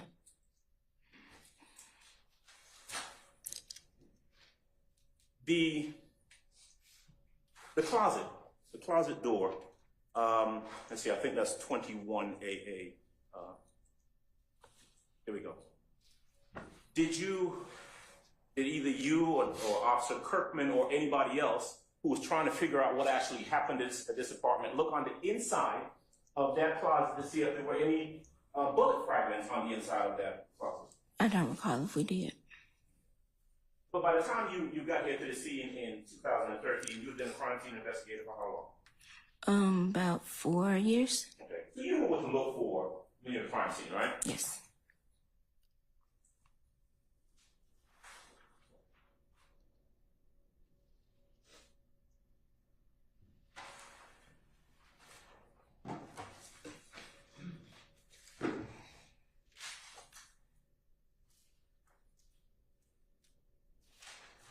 The picture of the cell phone, let's go to, was that 23 AA?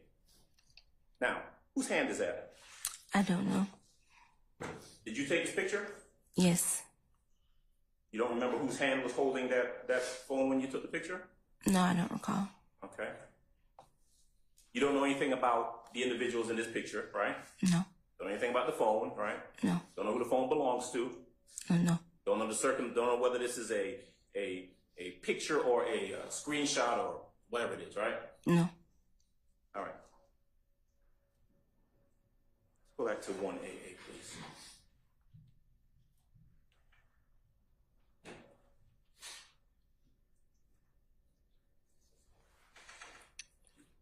All right. So, at the conclusion of your investigation or your work at this scene, you left out of there having taken some pictures, correct? Yes. Didn't get any fingerprints from anywhere, right? No. Were you directed by Officer Kirkman or anyone else to dust for or check for fingerprints anywhere in the apartment?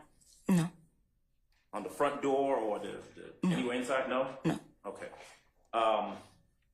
You did not conduct any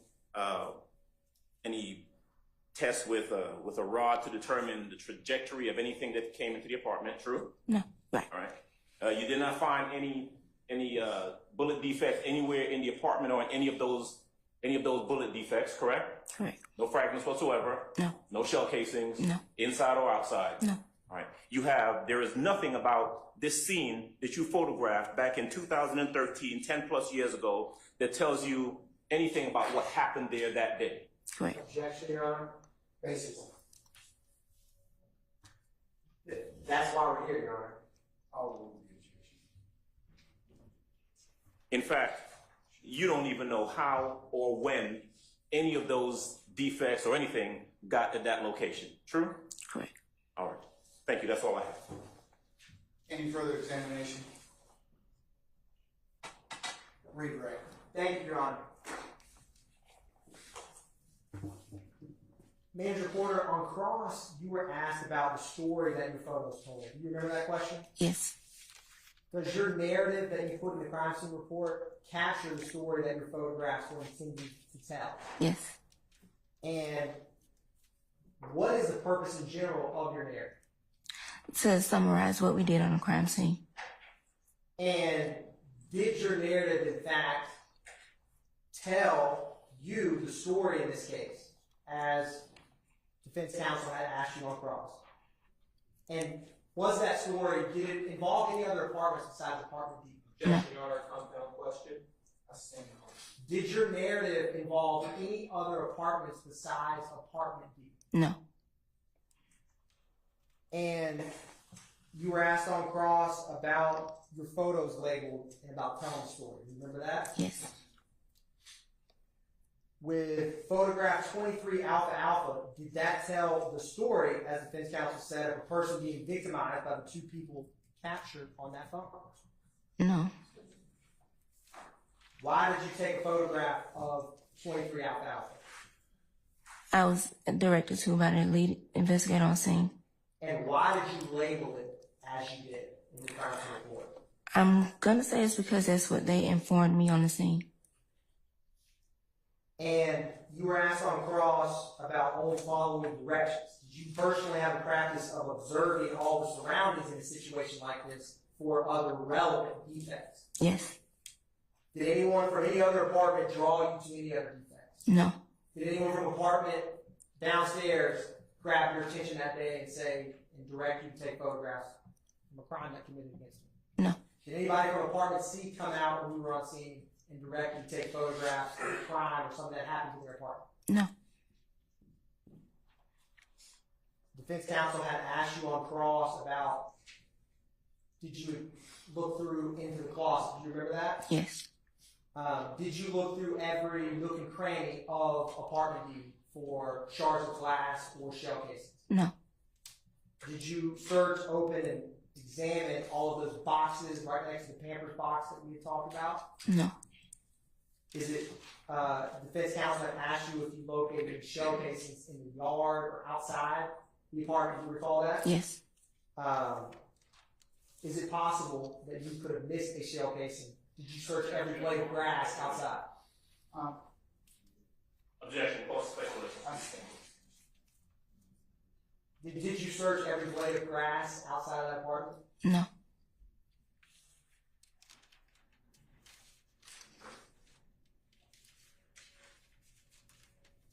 When people on scene direct you to prove of crimes that the lead investigator overlooked, do you call the investigator's attention to that? Yes.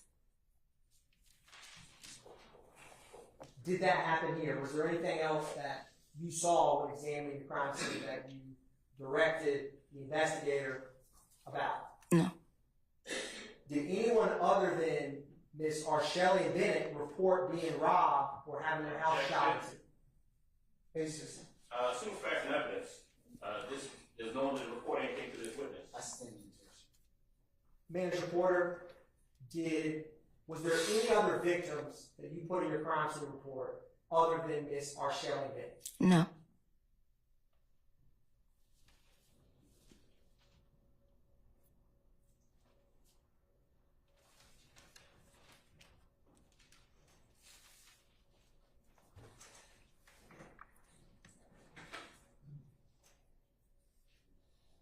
No further questions. Thank you, Manager Porter. Anything further, Mr. Chairman? Very briefly, you don't know whether Arshelian Bennett was a victim or not, do you? According to my report, What someone told you? yes. Officer Kirkman? Yes. Officer Kirkman would have more information than you would, wouldn't he? Yes. You were asked just a little while ago about whether or not any occupants from apartment C or anywhere else came and directed you to do anything. As far as you know, any police officers live in apartment C? No. Right, but the persons who were directing you to do stuff to collect evidence were the seasoned officers, specifically Officer Kirkman, right? Yes. All right. That's all. Anything further? Not from the state, Your Honor.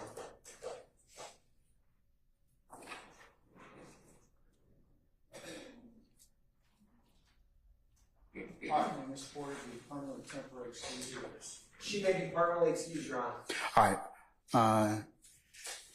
Ms. Porter, I'm going to go ahead and permanently excuse you as a witness. That means you're free to go about your usual duties and application. Just don't discuss your testimony with anybody except the attorneys in this case, okay? All right. Thank you, ma'am. You're welcome.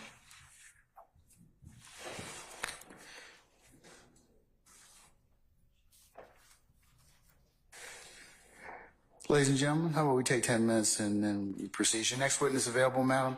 Yes, sir. I will take the point outside. Okay, all right. We're going to be in recess and then we'll come back at 3 o'clock. All rise.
I've examined them.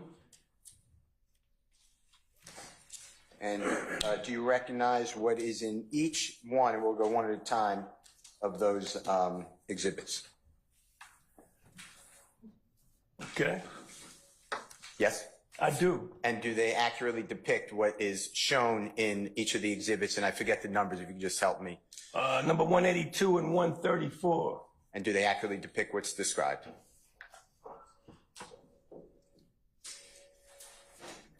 I mean, they're exhibit numbers to me. I don't know what else they mean. Not the exhibit number, I'm sorry, the photographs.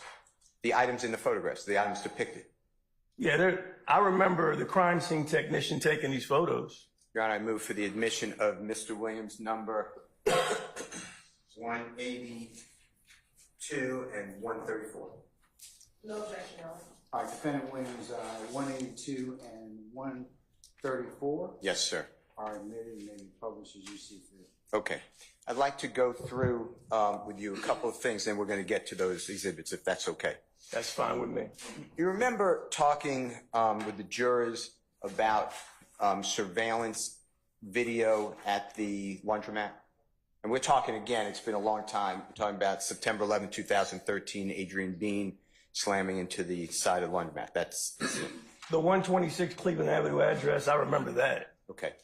And if we show you what's already been marked and admitted as Mr. Williams number 144, with Mr. Kokomo showing you, You got 134 on here, counselor. I'm going to use a different exhibit. It's already admitted into Okay. evidence, if that's okay. And then we'll come to those two. Okay. All right, thanks.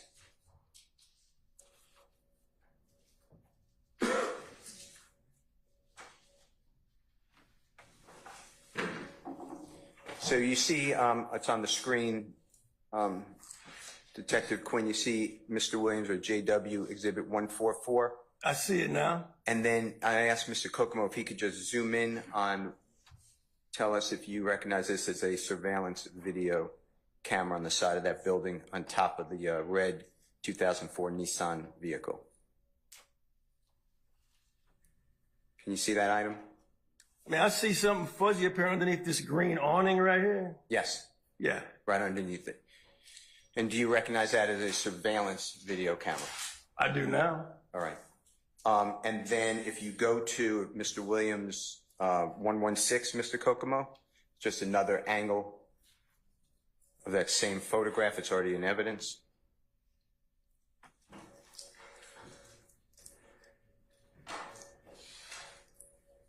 And then Mr. Kokomo, if you could zoom in on that. You see the other side of that surveillance camera? I would say that's a better shot of it, yeah. Okay. Now, you are aware that officers, with the assistance of the owner of the laundromat at 116 Cleveland Avenue, came out to the scene and viewed video surveillance. Are you aware of that? I wasn't aware of that. I didn't get anything reported back to me. Okay. Are you familiar with radio traffic in this case concerning watching the video surveillance? I am not. All right. I'm going to play for you, it's already in evidence, states number 122 CD with the help of the Honorable Ms. Knight, if you don't mind. And Your Honor, this is already in evidence, and then I'm starting it, they're very short, but I'm starting at 7:20 if you could listen, if you don't mind. No problem.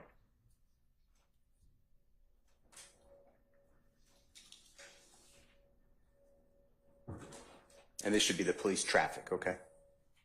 Sounds good.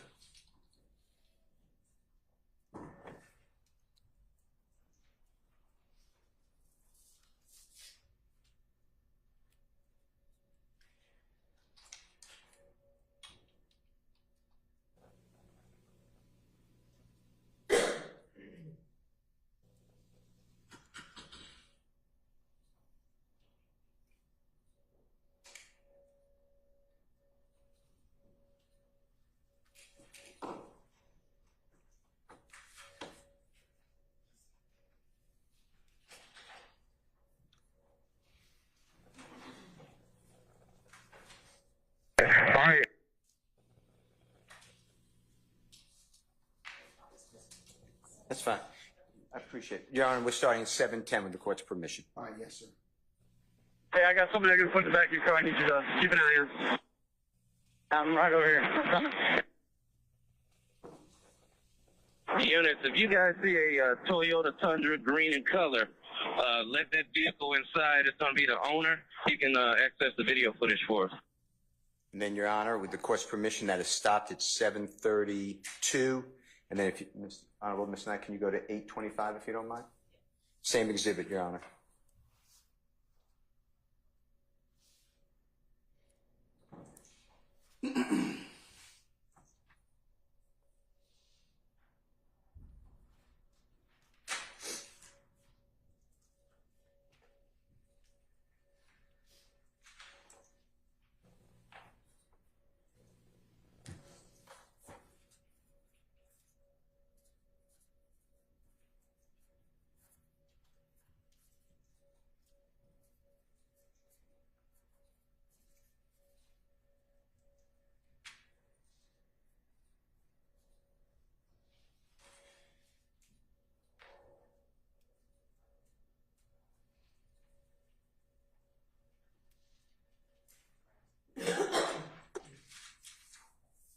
What did you say?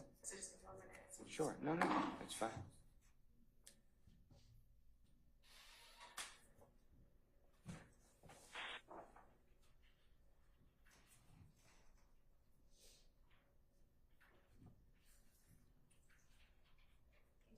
Okay, Your Honor, with the court's permission, starting at 8:22. Yes, sir. Sending the green Tundra is the owner of the laundromat. Green Tundra coming up to the crime scene. Yeah, let him through. His name should be Khan, I think.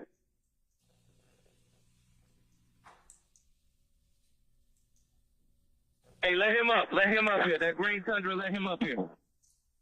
Okay, and that ended, Your Honor, at 8:46. If you can go, Honorable Counselor Knight, to 14:13.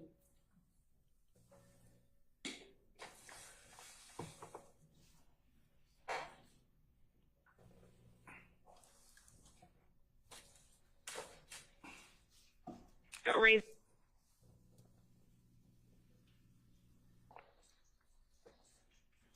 Want to start there? That's fine.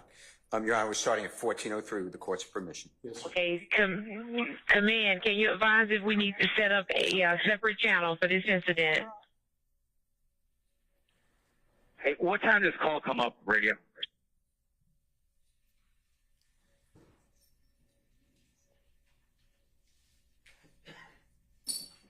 Okay, the original call or when the 63 came up? Just a 63. We're trying to watch the video right now to get a good time frame. Stand by. Your Honor, it stopped at 14:36, and then the last one is 15:08.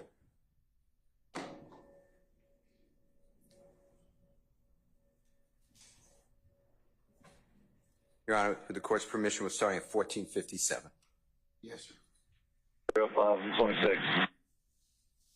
305-26.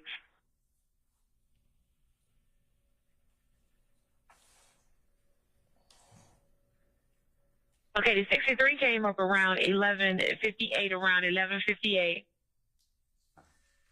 Your Honor, we're stopping at 15:15.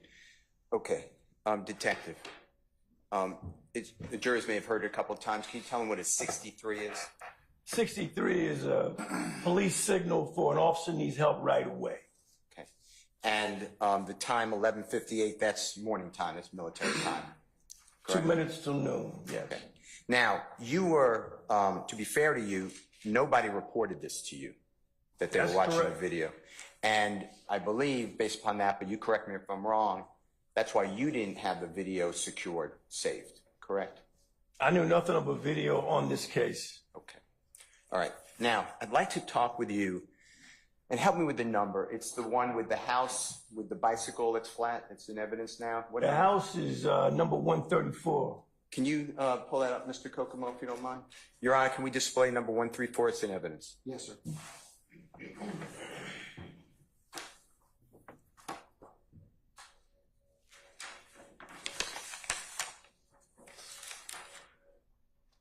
Your Honor, may I approach while that's going on? You may, sir.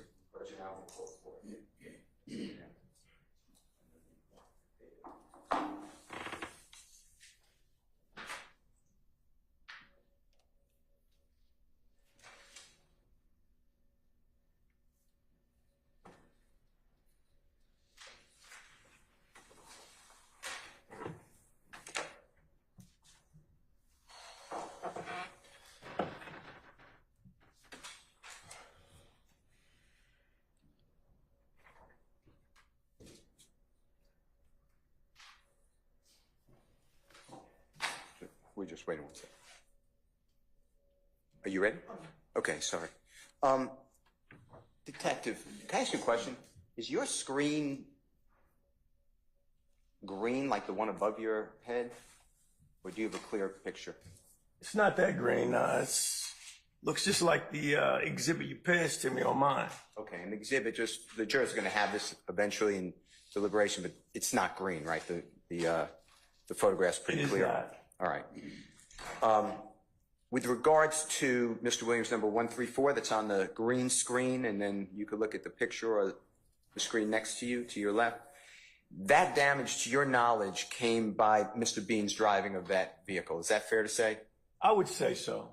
And you mentioned earlier that there was a bicycle that was mangled. That may be my word, but that was, you said something like a child could have been on that bike or something. You remember that? I said that when?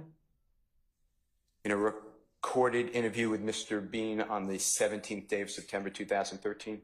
I probably said tricycle or something to that effect, yeah. Okay, and this is one of the bikes anyway that you were talking about. Fair to say? That's fair. All right. And to your knowledge, none of this to the house, the damage to the porch area, that wasn't done before Mr. Bean's driving. Is that fair to say? Not as far as I know. All right.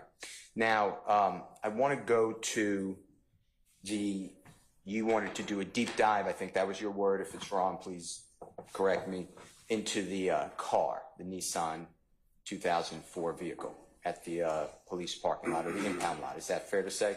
I don't know if I said deep dive.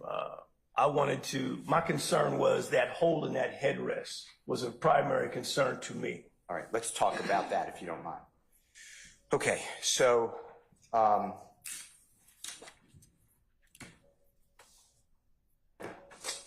some of these exhibits are already in, or all these exhibits should now be in. May I approach John? You may, sir.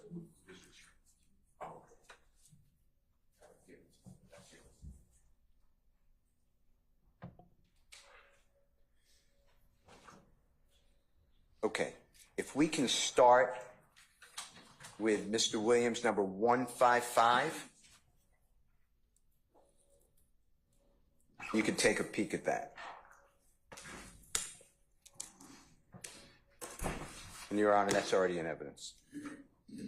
All right, sir.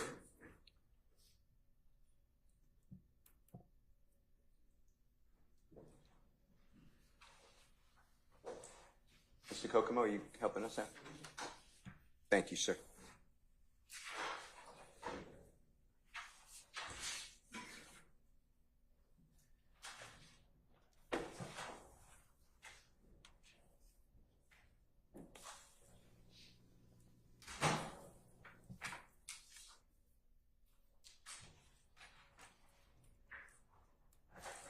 Okay, so you should see Detective Quinn, Mr. Williams, number 155 on your screen. Do you see that? I do. All right. Now, that is the passenger side rear window door area looking into the vehicle. Is that true? Yeah, we call them vent windows, yeah. And the vent window was taken out based upon your information by Detective Robertson Ells firing self-defense. I mean, that was my educated theory. I mean, based off what I knew, I assumed I wasn't there. I could just go by the corresponding hole inside the car in the headrest. And then for corresponding holes inside the headrest, there's also Mr. Murphy who shot twice. Is that fair to say? See, I don't know how many times Murphy was shot. That was never any kind of report given to me. I know there was some kind of shooting where he got it in the leg or legs. Okay. Were you aware, and if you just answered this, just say I just answered, that Mr. Murphy was shot in his heel on one leg and then on his upper left artery in his thigh, upper thigh. I never knew that. Okay, that's fine. Now, how many shots fired did Robertson L. get off when he was thinking that he and his partners were in danger of getting killed? I don't remember off the top. I mean, he was administratively dealt with by the supervisor before I got there. At some point, I believe Detective Velasquez took an inventory of what he should have had in the gun. Based off what I know, he only hit the car in question, the getaway car, one time. How do you know that? Based off my investigation, I see the one hole in the window and I saw the hole in the headrest. So I have to take some kind of investigative steps to explain that. The mystery was the Walter Murphy stuff. That was never clear. And when you say, I just want to break it down if you don't mind, one hole in the window, we really don't know how many bullets went through that window, do we? There's no way to tell. Okay. But if you take an educated guess, a common person, I see some kind of impact at that headrest. So I have to make investigative conclusions for the purpose of this case, which is criminal, against the officer. And then Walter Murphy, you said was it wild card you said? I didn't say wild card, but I never knew because I never got any other information about how he got his injuries. Now, tell the jurors whether there were any shell casings, to your knowledge, found inside that vehicle. To my knowledge, there were none. Now, I'd like to talk with you about, and just help me with the number again. Mr. Williams' number, is it 182 in front of you? It is. Can we show that? Number 182. Are you familiar with when a gun is fired, how gunpowder residue and particles come out the muzzle of the gun as well as the missile? You know what I'm talking about? I know what you're talking about. Okay.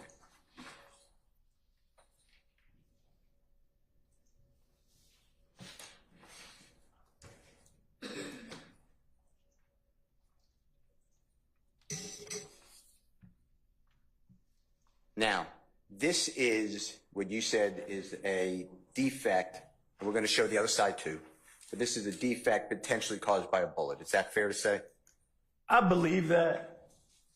And around, and I know it's green on the screen of the jurors, but do you see any type of soot or gunpowder burns or stippling or anything like that in this headrest?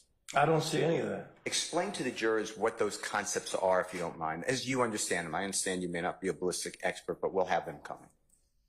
Okay, tell me what you want me to tell the jurors again. Explain to them how when a gun is fired, how not only does a bullet or the missile, but the gunpowder particles come out and how it burns into an item. I mean, I can give you a rudimentary breakdown, but if you're close up on something, there's going to probably, more than likely, be scorching or burning from that explosion of that projectile coming out of that gun. You can make reasonable conclusions that the gunshots weren't fired close up in any situation if you don't have that present. And that's because if you know that coming out of the end of the gun, the muzzle of the gun is burning gunpowder, right? Yeah, and that's as far as I go because I'm not a gun expert, but I've been shooting them for years. Do you know how far, and if you don't, just say I don't know. Just say, Brian, I don't know. How far any of those weapons found in the 2004 Nissan, how far the gunpowder would come out of the end of the gun? I can't answer those kind of ballistics questions for you. All right. Now, if we look at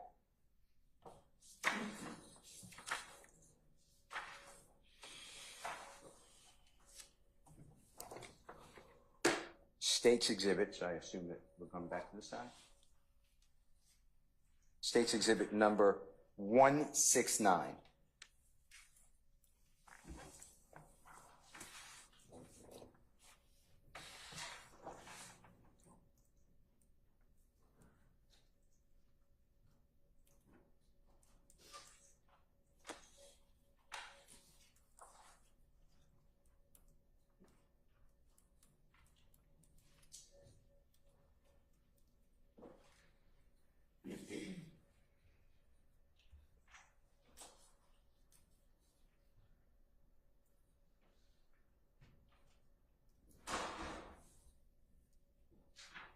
C, by the way.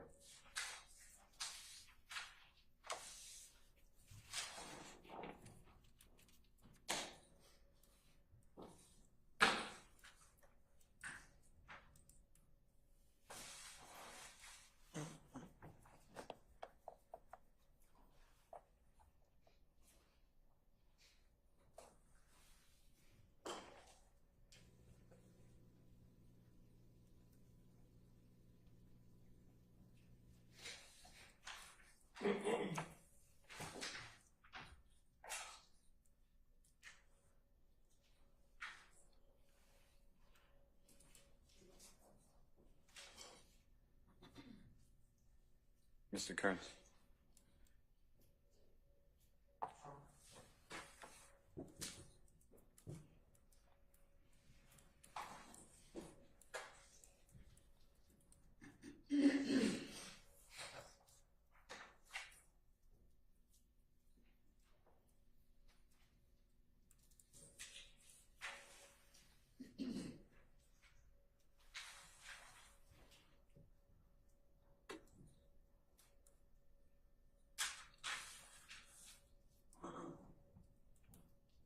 Okay.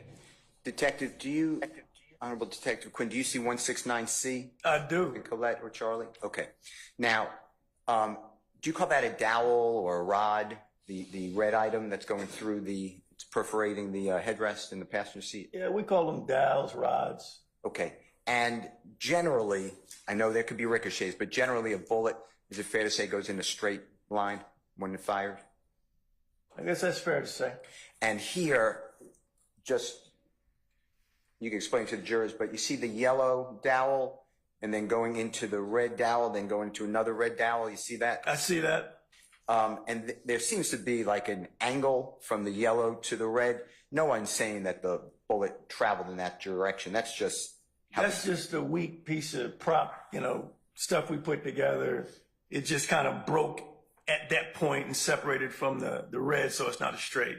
So the trajectory, though, is what I'm focused on, if you don't mind, goes from, it appears to be going in a downward trajectory, slightly downward. Is that fair to say? Through the headrest, by the way. Through the headrest, yes. Okay. And the way I get that is it appears, at least from this picture, we could look at other pictures, that the exit towards the front part of that headrest, towards the front seat, yes, is lower than the headrest on the back part of that headrest. Is that fair? I think that's fair to say. Okay. So assuming a bullet goes in a straight direction, if a person, let's say in the back seat, fired that weapon, the gun or the muzzle of the gun has to be at whatever angle can make that, has to be higher than the entrance wound to the headrest to make a downward angle. Is that fair to say? I can't speak on that. I'm not no expert with all that. I have to take investigative conclusions. And my investigative conclusion was that rear vent window was blown up. And so there's a corresponding hole inside the car. And there was a guy sitting up front that's 6'8", 300 pounds, got hit in the back. That's all I'm trying to prove at that point. And that gentleman who is 6'8", God forbid, shot in the back, left shoulder. Is that fair to say? That's why I'm there. Other than that, I would not even be on this scene. But I got shot by the police. Sorry about that. I'm focused on the left shoulder of the gentleman 6'8". Fred Prothro, right? Yes, sir. Okay. Now, if you go to 70C, as in Colette Charlie, it's a similar photograph, but it's a little more direct. You see how the angle is going down? I see it, yes. All right. And then I'd like to go to 72C, if you don't mind.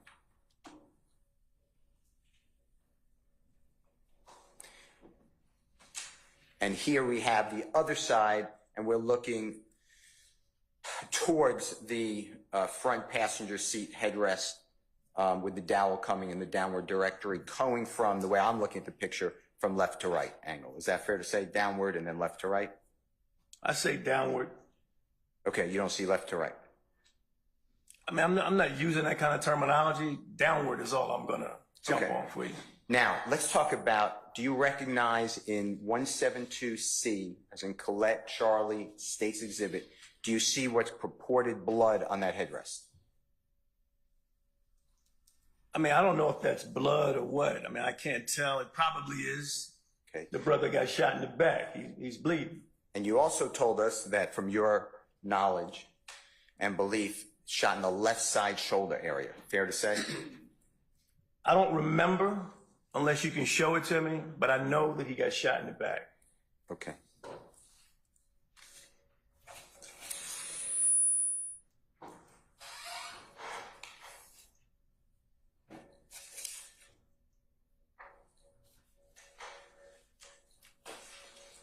Can you get me left side shoulder? Just ask Trish.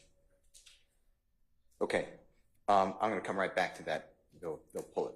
Okay. All right. Now, the gentleman in the front seat, to our knowledge, is 6'8". You've said that multiple times. Fair to say? Yeah, he's a big dude. And if he's shot in the shoulder area, something pressed, if that is blood, to the headrest left side. Fair to say? Okay, one more time, Mr. Steele. Sure. Something pressed up. That's a press wound, right? That's a blood transfer. Objection or I don't- affiliation. I stand the objection. Do you see any other potential blood in that seat area, headrest area? From this photograph, no. Okay. If you come across it in any photograph, just let us know, okay? Objection, counsel specified. I stand the objection. All right. Let me do this. Go to, if you don't mind, help me out, 174C, as in Colette Charlie. It's admitted, Your Honor. Detective, is that the good-looking man in this picture? Is that you? That's me. I don't know if I'm good looking, but you know. Okay. So now, if Roberson L, do you remember what Officer Roberson L looks like? Do I remember what he looks like? Yeah. Yeah.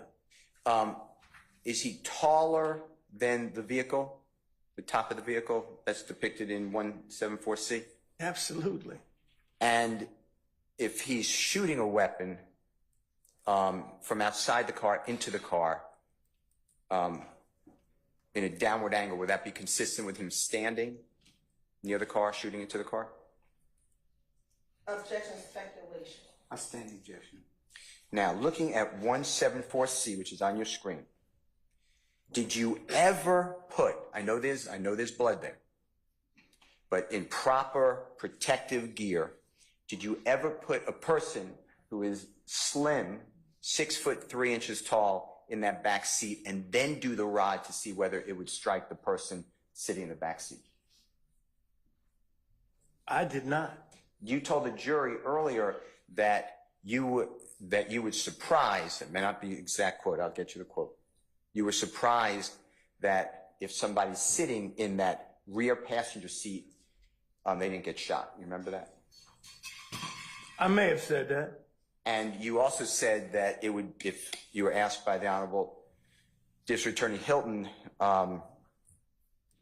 whether you can fit yourself, I think you said you're 6'1", is that right? Absolutely, tell me. Yeah. If you could fit yourself in the back of a car and you stated that you'd be crunched. Do you remember that testimony? I don't remember it, but only reason I said my daughter had that car, so I've been in the back seat. Okay. Till she tore it up. Okay. And were you crunched in the back seat of the car? Is that where you got that from? I'm just not understanding the question. I'm trying to, I want to make sure I give you the right answer, but I'm not understanding where you're going. Because if you're in the back seat and there's gunfire, you're not going to be sitting up straight. You're going to be moving around because there's gunfire. It makes people move. And you moved forward in your seat just now. You realize that? Okay, I can move to the side. I move forward. I'm just trying to make you understand when guns are breaking out, everybody's getting on the floor. And in my experience. And Mr. Murphy is to the left behind the driver, according to you, what you were told, right? Based off what Mr. Bean said. And if bullets are coming through the headrest from outside the car, just like depicted in 174C, you see that? I do. And if bullets are coming across the back seat into Mr. Murphy, into his leg and heel in a downward direction from outside the car, I stand the objection. how would the person, as you know, in the back of that car not get hit? Objection, speculation. On the right-hand side. Speculation. Did you do any type of experiment? It's a simple experiment. But did you do any type of experiment to determine whether a person sitting in that back seat where those bullets to Mr. Murphy and the headrest and how they would miss him? Did you do anything? I did not. I just have common sense, and I've been around a lot of gunfire, and I've written a lot of reports related to people getting shot or getting shot at. I can only go by my experience. Folks don't sit up straight when gunshots are going down. Just my experience. Now, I'd like you to look at 167C, as in Colette, Charlie, it states exhibits already admitted into evidence. How much room, if you measured or did something, how much room is there between the rear seat, where it is, and the front passenger seat? I can't tell you how much room, but I know I could get back there because I've been back there in my daughter's car before she tore it up. Did you do it in this case? Did not. Okay. Now, you see on 167C what purports to be blood in the back of that car? I believe that's blood. And is it true that law enforcement pulled Mr. Murphy out of that car, Mr. Walter Murphy? So I don't know how he got out of the car because I wasn't privy to actually witnessing that. I'm only going by the officers that responded that detained both he and Mr. Prothro, what they told me. I don't know which side even took him out of the car. And do you know that law enforcement took Mr. Murphy out of the car? I don't know that they took him out. I don't know if he got on his own free will, of his own power. I'm not sure. Do you remember writing an affidavit that you swore to that Mr. Walter Murphy was pulled from the records by police? I could have said it, but I don't remember. Your Honor, may I approach for a second? You may.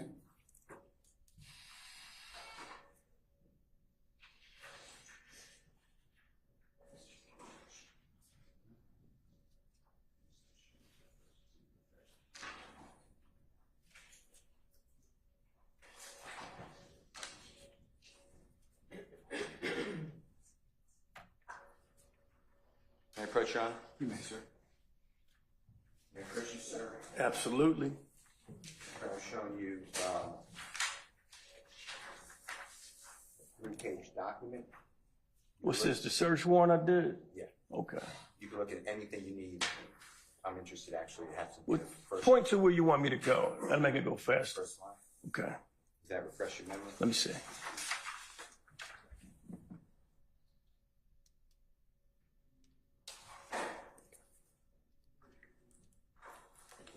Okay. I wrote pull.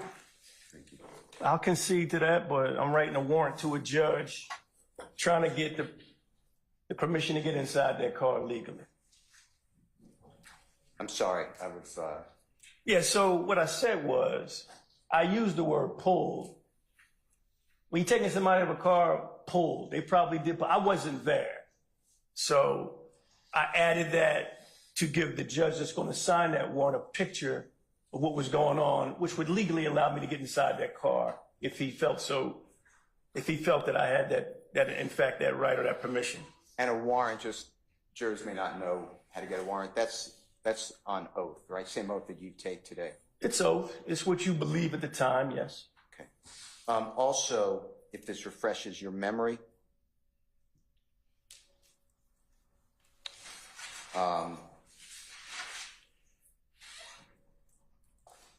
in the first paragraph, and I'll find you the exact area of that same document. See if it refreshes your memory that Mr. Prothro was shot in the left shoulder, but give me 1 second. Take your time.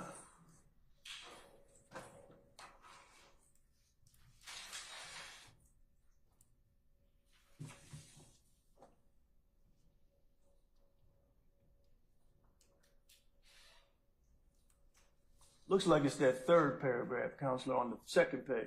Did you find it from me? Okay. Is it fair to say left, and I appreciate it, left shoulder?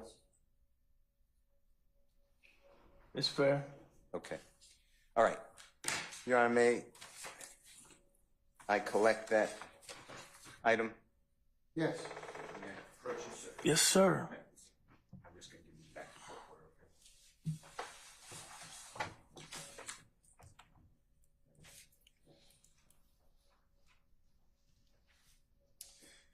Okay. Now, shortly after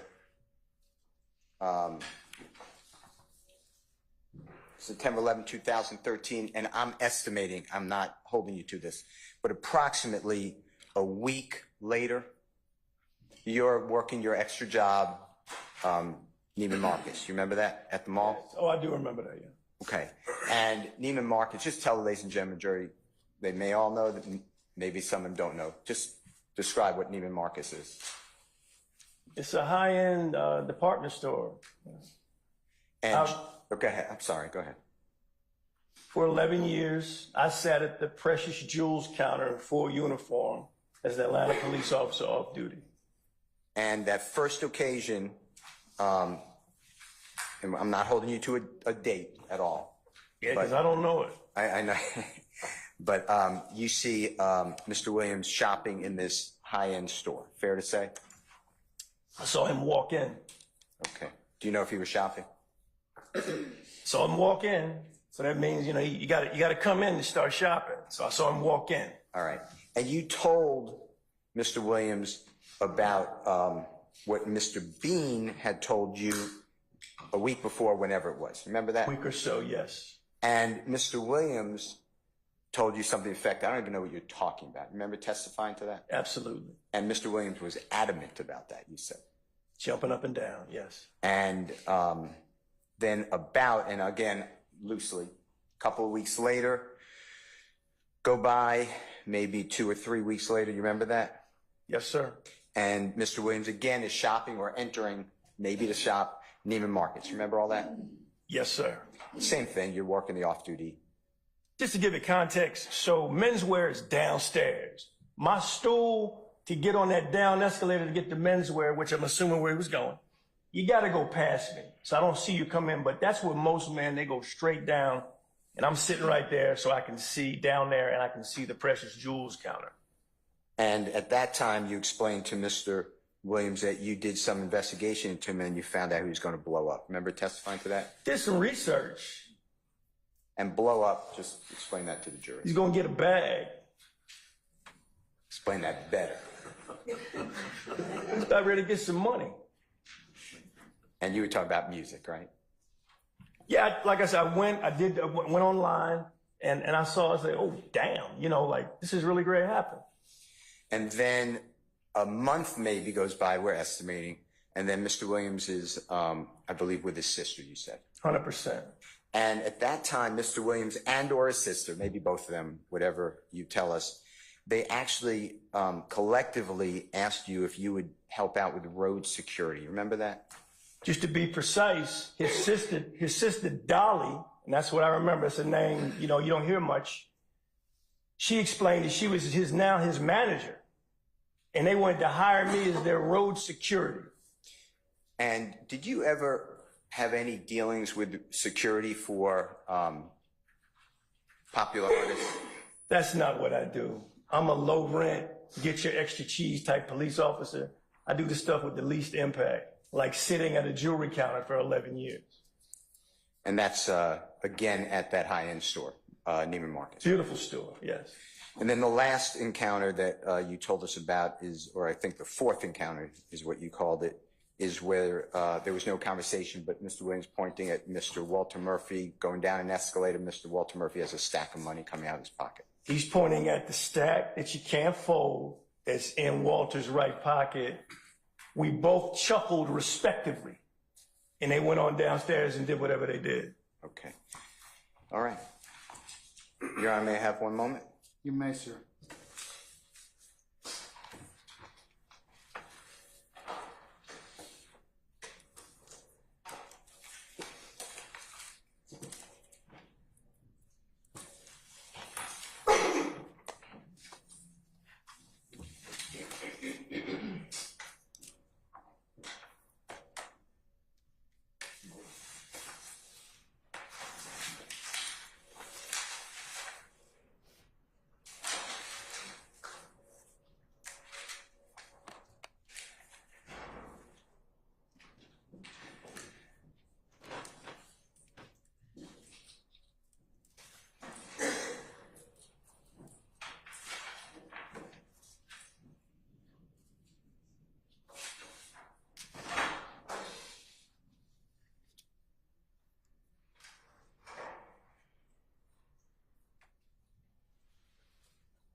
I don't have any question. Thank you so much. Thank you, Mr. Steele. Any further examination of retired Detective Quinn? Anybody else? Cross. All right. Any redirect, madam? Yes, sir. Good afternoon. Good afternoon, Ms. Hilton. I want to take you back to the initial cross-examination, first starting with Mr. Shard. Okay. Okay. Now, Mr. Shard asked you a number of questions about Mr. Nava Flores. Do you recall that? I do. All right. Do you know if the statement that Mr. Nava Flores made to the other law enforcement officers, do you know if that was recorded or not? I know nothing about that. And did Mr. Nava Flores account for his initial lie on the recording that you made with him? He did. And was the initial lie that someone stole his vehicle? That's what I heard. Okay. And then did he correct that to say no one stole his vehicle, but that he allowed a group of individuals to borrow his vehicle? That's correct. And so the initial lie, would stealing a car be a crime? A felony? Okay. And is borrowing a car a crime? Not at all. Okay. So the part that they're alluding to being cut off is the crime, which would be the initial story of the car being stolen? That was the first lie. Yeah, that was it. Okay. Mr. Shard asked you about, if you can remember, whether or not you recorded your interaction with Courtney Bean. Do you recall that line of questioning? I remember that. Why didn't you record your communication with Miss Courtney Bean? I didn't think it was important. You know, I wasn't endeavoring to even encounter her. She just rolled up when I went to this house where everything supposedly originated. So I made note of it. Recording can be actual notes. It can be thoughts. If I'm retaining that information, I'm going to put it on paper later. That's all it was. Now, I'm going to go to the line of questions. Do you remember Mr. Carrington Matthews asking you a series of questions? I do. Okay. He asked you questions about eyewitnesses. Do you remember that line of questioning? Yeah, I remember that. Okay. Are there times when eyewitnesses to crimes do not want to come forward? Have you experienced that in your 33 years as a law enforcement officer? Almost every case.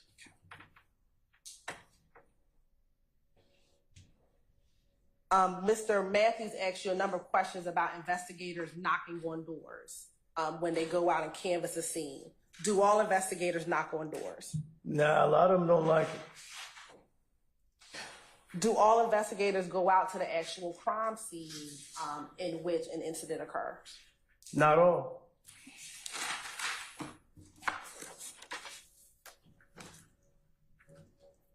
In your experiences working as a homicide detective and being on the street, are all cases investigated the same way? Are all cases investigated the same way? No. Why is that?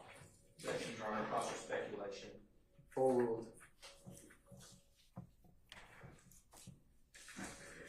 Every person, let's just even forget about police work.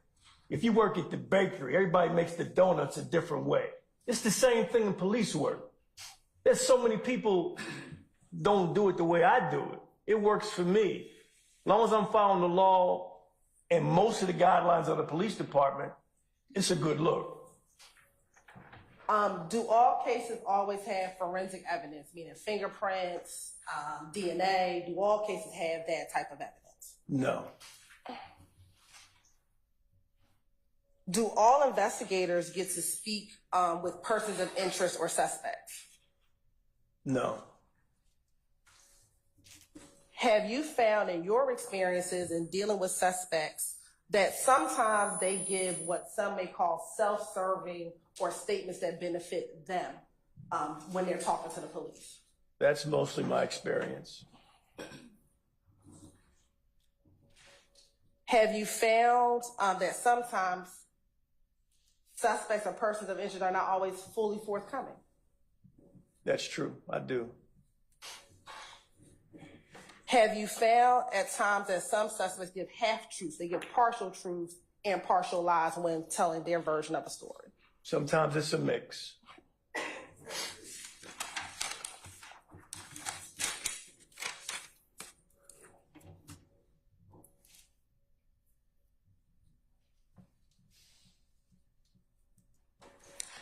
Now, going to Mr. Steele's initial line of questioning before we took our break, do you recall him asking you questions about Adrian Bean and Adrian Bean putting Thug into this case? Do you recall that line of questioning?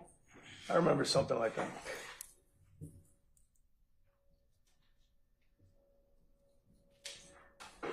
Was the first time that you heard the name Thug on the jail calls or when you interviewed Mr. Bean? Heard it on the jail call. And was that when Mr. Bean was speaking to his wife and this other friend this other friend that he was speaking with? Yes. And during those jail calls, did you hear the friend relay to Mr. Bean things that he was hearing himself from Thug or other people? Yes.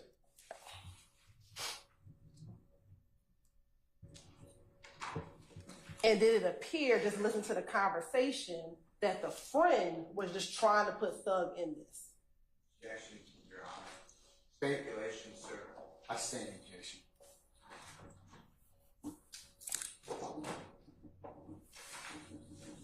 Based on what you heard,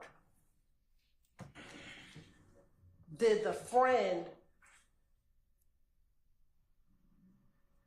randomly interject Thug, or was that a part of the conversation that he was having with Mr. Bean? Objection, Your Honor. That's the evidence rule.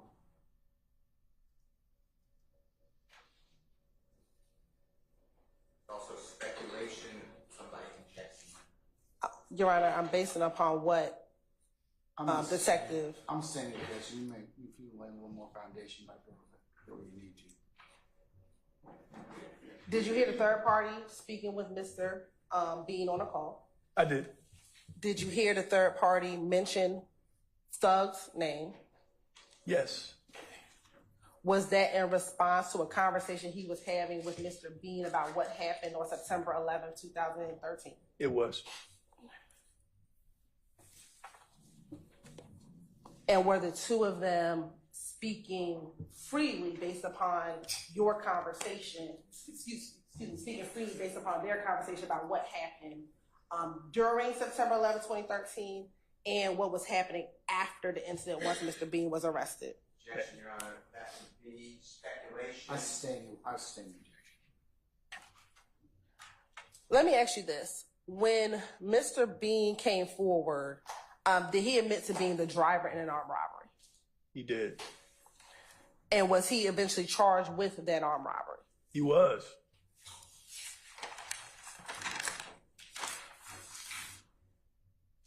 As it relates to Thug, did he advise you that Thug sat in the back seat? He did. Did he ever try to say that Thug was a shooter in this incident? No. Did he ever say that Thug got out the car during this incident? At some point, yes.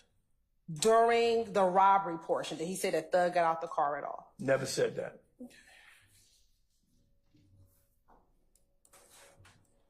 So with all of the stuff being the driver, being the shooter, Bean didn't say that Thug was the driver or the shooter. He put himself as the driver, DK as the shooter, but that Thug was just in the car during the entire incident. Your Honor, I'm going to object. All this has been asked and answered. Yeah, I'm sustaining the objection. Okay.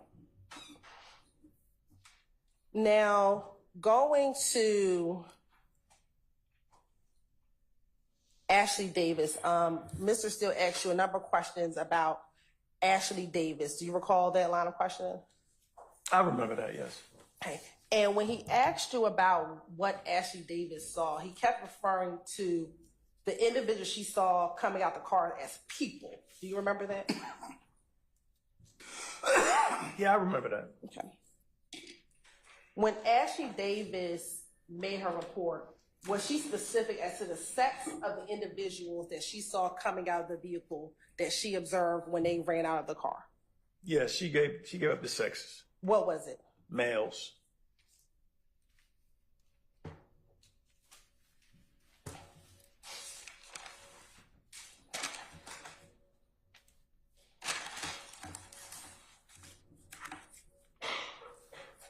Personal check.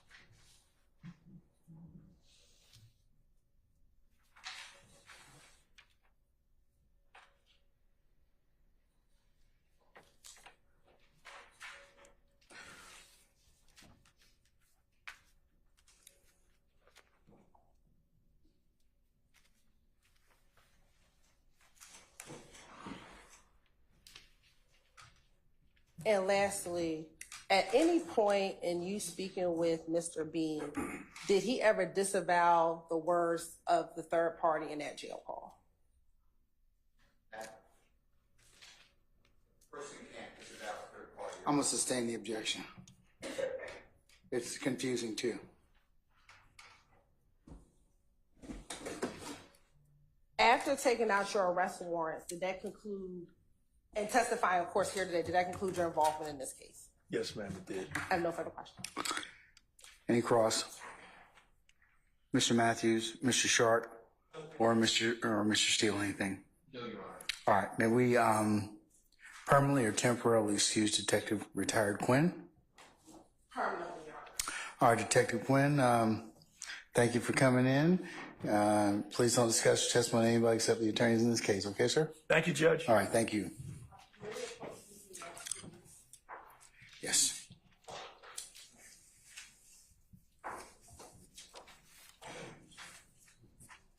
Yeah, come on up. Can I get a number?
All right, ladies and gentlemen, we have come to the end of our business day. So what I'd like to do is to recess you for the evening. I'm sorry you'll miss the rest of the clips. Well, you might catch a few minutes of it anyways. But if I could ask you all to come tomorrow morning for a 9 o'clock, for an anticipated 9:30 start time, 9:30, 9:45 start time. But if you all could be here by 9 o'clock or shortly thereafter, that would be fabulous, okay? All right, any ministerial inquiry with me? Anyone? Okay, hearing none, let me go ahead and go through your admonitions. Please leave your notepads in the basket in the back. Please do not discuss anything that you have heard thus far in court amongst yourselves in small groups while you're sitting back there, or any other times that you may be in each other's presence or outside of each other's presence with third parties, such as your family or any well-wishers or anything such as that. Don't go by and visit any of the scenes that may be depicted in this case.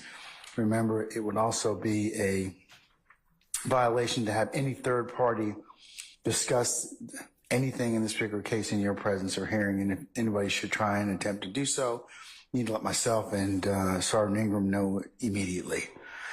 Please also do not listen to any third party recounts of this trial, either on any form of social media, podcasts, or the news, because remember what I told you, and I've continued to tell you, that you can only consider what's been presented in this courtroom, and you cannot consider any third-party recaps, so that would be a violation. Also, remember what I told you before, you cannot sit and handicap or otherwise recap the testimony as you go along. That would be a violation. Remember, you cannot consider this case properly until I tell you it is appropriate and I give you instructions on how you're supposed to begin and continue your deliberative process. So, ladies and gentlemen, unless you have anything else of me, what I will do is I will recess you all tomorrow morning, and we'll see you at 9 o'clock or thereabouts. Once you all get here, then we'll start somewhere around 9:30 and 9:45 with your with all of you accounted for. Okay. All right. Anything else of me? All right. If not, ladies and gentlemen, enjoy the rest of your evening. Okay. All rise.